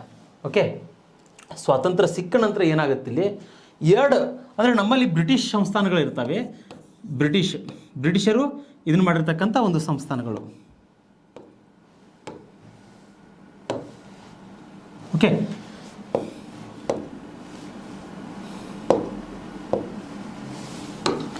ನಮ್ಮಲ್ಲಿ ಸ್ವಾತಂತ್ರ್ಯ ಸಿಕ್ಕ ನಂತರ ಬ್ರಿಟಿಷರು ಆಳ್ವಿಕೆ ಮಾಡಿರ್ತಕ್ಕಂಥ ಪ್ರದೇಶಗಳಿರ್ತವೆ. ಬ್ರಿಟಿಷರು ಆಳ್ವಿಕೆಗೊಳಪಟ್ಟಿರ್ತಕ್ಕಂಥ ಪ್ರದೇಶಗಳು ಆಳ್ವಿಕೆ. ಇನ್ನೊಂದು ಏನಂತ ಹೇಳಿದರೆ ಇಲ್ಲಿ ದೇಶೀಯ ಸಂಸ್ಥಾನಗಳಿರ್ತವೆ. ಪ್ರಿನ್ಸ್ಲಿ ಸ್ಟೇಟ್ಸ್ ಅಂತೇಳಿ ಕರಿತೇವೆ ನಾವು. ಹಾಗಾದರೆ ಇಲ್ಲಿ ಏನಾಗುತ್ತೆ ಅಂತ ಹೇಳಿದರೆ ಇಲ್ಲಿ ಬ್ರಿಟಿಷರು ಆಳ್ವಿಕೆಗೊಳಪಟ್ಟಿರ್ತಕ್ಕಂಥ ಪ್ರಾಂತ್ಯಗಳೇನದಾವಲ್ಲ, ಈ ಪ್ರಾಂತ್ಯಗಳು ಏನು ಮಾಡ್ತವೆ, ಪ್ರಾಂತ್ಯಗಳು ನಮ್ಮ ಭಾರತದ ಒಕ್ಕೂಟಕ್ಕೆ ಸೇರ್ಕೊಳ್ತವೆ, ಆದರೆ ದೇಶೀಯ ಸಂಸ್ಥಾನಗಳಲ್ಲಿ 3 ಸಂಸ್ಥಾನಗಳು ಸೇರ್ಕೋದಿಲ್ಲ. ಓಕೆ, ಇಲ್ಲಿ ಕಾಶ್ಮೀರ, ಜುನಾಗಢ, ಇನ್ನೊಂದು ಹೈದರಾಬಾದ್. ಇಲ್ಲಿ ಕಾಶ್ಮೀರ, ಜುನಾಗಢ,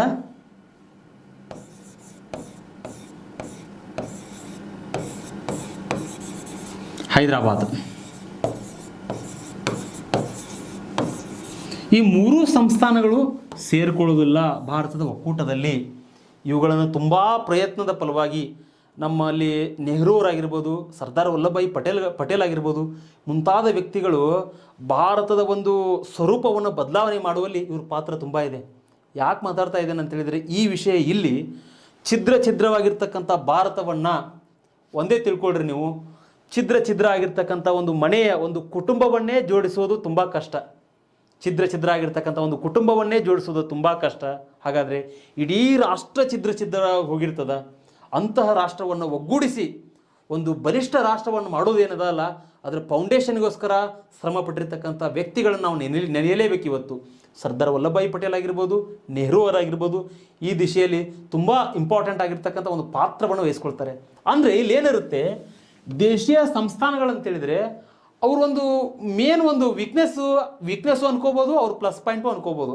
ಏನಾಗುತ್ತಂದರೆ, ಅಲ್ಲಿ ಒಂದು ವೇಳೆ ಭಾರತದ ಒಕ್ಕೂಟಕ್ಕೆ ಸೇರ್ಕೊಂಡ್ಬಿಟ್ರೆ, ನಾನೇ ರಾಜ್ಯ, ನಾನೇ ಕಿಂಗು, ಯಾವುದೋ ಒಂದು ಊರಿಗೆ ಹೋಗ್ತಾ ಇದ್ದೆ, ನನಗದು ಹೊಲ ಬೇಕು, ಆ ಊರಿನ ಒಂದು ಆಸ್ತಿ ಬೇಕು ಅಂತ ಹೇಳಿದರೆ ಆ ರಾಜ್ಯ ಅದನ್ನು ಕಬಳಿಸ್ಕೊಳ್ತಾ ಇದ್ದ, ಆ ರಾಜನ ಆಜ್ಞೆ ಯಾರೂ ಮೀರ್ತಾ ಇರಲಿಲ್ಲ. ಈ ರೀತಿ ಪರಿಸ್ಥಿತಿ ದೇಶೀಯ ಸಂಸ್ಥಾನಗಳಲ್ಲಿದ್ವು. ಹಾಗಾದರೆ ಭಾರತದ ಒಕ್ಕೂಟಕ್ಕೆ ನಾವು ಸೇರ್ಕೊಂಡ್ಬಿಟ್ರೆ ನಾವು ಸಂವಿಧಾನ ಬದ್ಧವಾಗಿರಬೇಕಾಗ್ತದೆ, ಸಂವಿಧಾನದ ಮೌಲ್ಯಗಳಿಗೆ ಬೆಲೆ ಕೊಡಬೇಕಾಗ್ತದೆ. ಈ ರೀತಿ ಇದ್ದಾಗ ಈ ದೇಶೀಯ ಸಂಸ್ಥಾನಗಳನ್ನು ಒಗ್ಗೂಡಿಸುವಲ್ಲಿ ತುಂಬ ಶ್ರಮಿಸ್ತಾರೆ ನಮ್ಮ ಸಂವಿಧಾನ ರಚನಾಕಾರರು. ಹಾಗಾದರೆ ಕೆಲವೊಂದಿಷ್ಟು ಆಫರ್ಗಳನ್ನು ಕೂಡ ಕೊಡ್ತಾರೆ ಇಲ್ಲಿ. ಅಂದರೆ ಯಾವ ದೇಶೀಯ ಸಂಸ್ಥಾನಗಳು ಇಲ್ಲಿ ಸೇರ್ಕೊಳ್ತಾವಲ್ಲ ಅವುಗಳಿಗೆ 55 ಲಕ್ಷ ರೂಪಾಯಿ ಕೊಡ್ತೇವೆ ನಾವು. ಓಕೆ, ಈ ರೀತಿ ಮಾಡೋದರ ಮೂಲಕವಾಗಿ ಹಲವಾರು ದೇಶೀಯ ಸಂಸ್ಥಾನಗಳನ್ನು ನಾವೇನು ಮಾಡ್ತೇವೆ, ಇಲ್ಲಿ ಭಾರತದ ಒಡಲಾಳದಲ್ಲಿ ಸೇರಿಸ್ಕೊಳ್ತೇವೆ. ಹಾಗಾದ್ರೆ 552 ದೇಶೀಯ ಸಂಸ್ಥಾನಗಳ ಪೈಕಿ 549 ದೇಶೀಯ ಸಂಸ್ಥಾನಗಳು ಸೇರ್ಕೊಳ್ತವೆ ಭಾರತದ ಒಕ್ಕೂಟದಲ್ಲಿ. ಇಲ್ಲಿ ಮುಖ್ಯವಾಗಿ ಸೇರ್ಕೊಳ್ಳದೇ ಇರತಕ್ಕಂತಹ ಒಂದು ಏನಂತ ಹೇಳಿದರೆ ಪ್ರದೇಶಗಳೇ ಅಂತ ಹೇಳಿದರೆ, ನಾನು ಈಗಾಗಲೇ ಮಾತಾಡಿದೆ, ಕಾಶ್ಮೀರ, ಜುನಾಗಢ, ಹೈದರಾಬಾದ. ಈ 3 ಏನಂತ ಹೇಳಿದರೆ ಪ್ರದೇಶಗಳನ್ನು ಸೇರಿಸ್ಕೊಳ್ಳಿಕ್ಕೆ ತುಂಬ ಪ್ರಯತ್ನ ಪಡ್ತಾರೆ ನಮ್ಮ ಸಂವಿಧಾನ ರಚನಾಕಾರರು. ಈ ಉದ್ದೇಶಕ್ಕೋಸ್ಕರ ನಾವೇನಂತ ಹೇಳಿದರೆ ಸರ್ದಾರ್ ವಲ್ಲಭಭಾಯಿ ಪಟೇಲ್ ಅವರನ್ನು ನೆನೆಯಲೇಬೇಕು ನಾವಿಲ್ಲಿ. ಓಕೆ, ಸರ್ದಾರ್ ವಲ್ಲಭಭಾಯಿ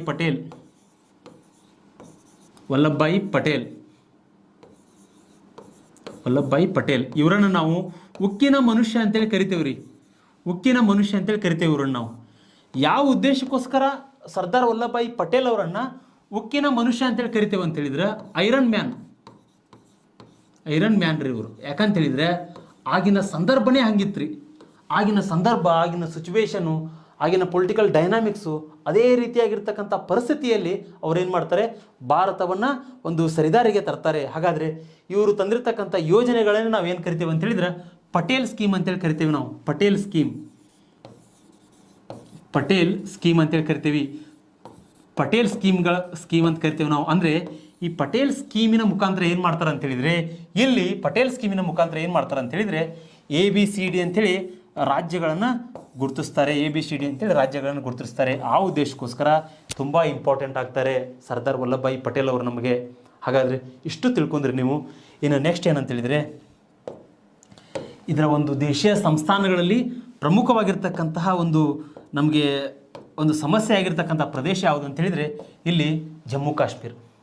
ಓಕೆ, ಜಮ್ಮು ಕಾಶ್ಮೀರ ಏನಾಗುತ್ತೆ ಅಂತ ಹೇಳಿದರೆ, ಇಲ್ಲಿ ನಮ್ಮ ಭಾರತದ ಒಂದು ಚಿತ್ರಣದಲ್ಲಿ ಕಾಶ್ಮೀರ ಇಶ್ಯೂ ತುಂಬ ಇದೆ.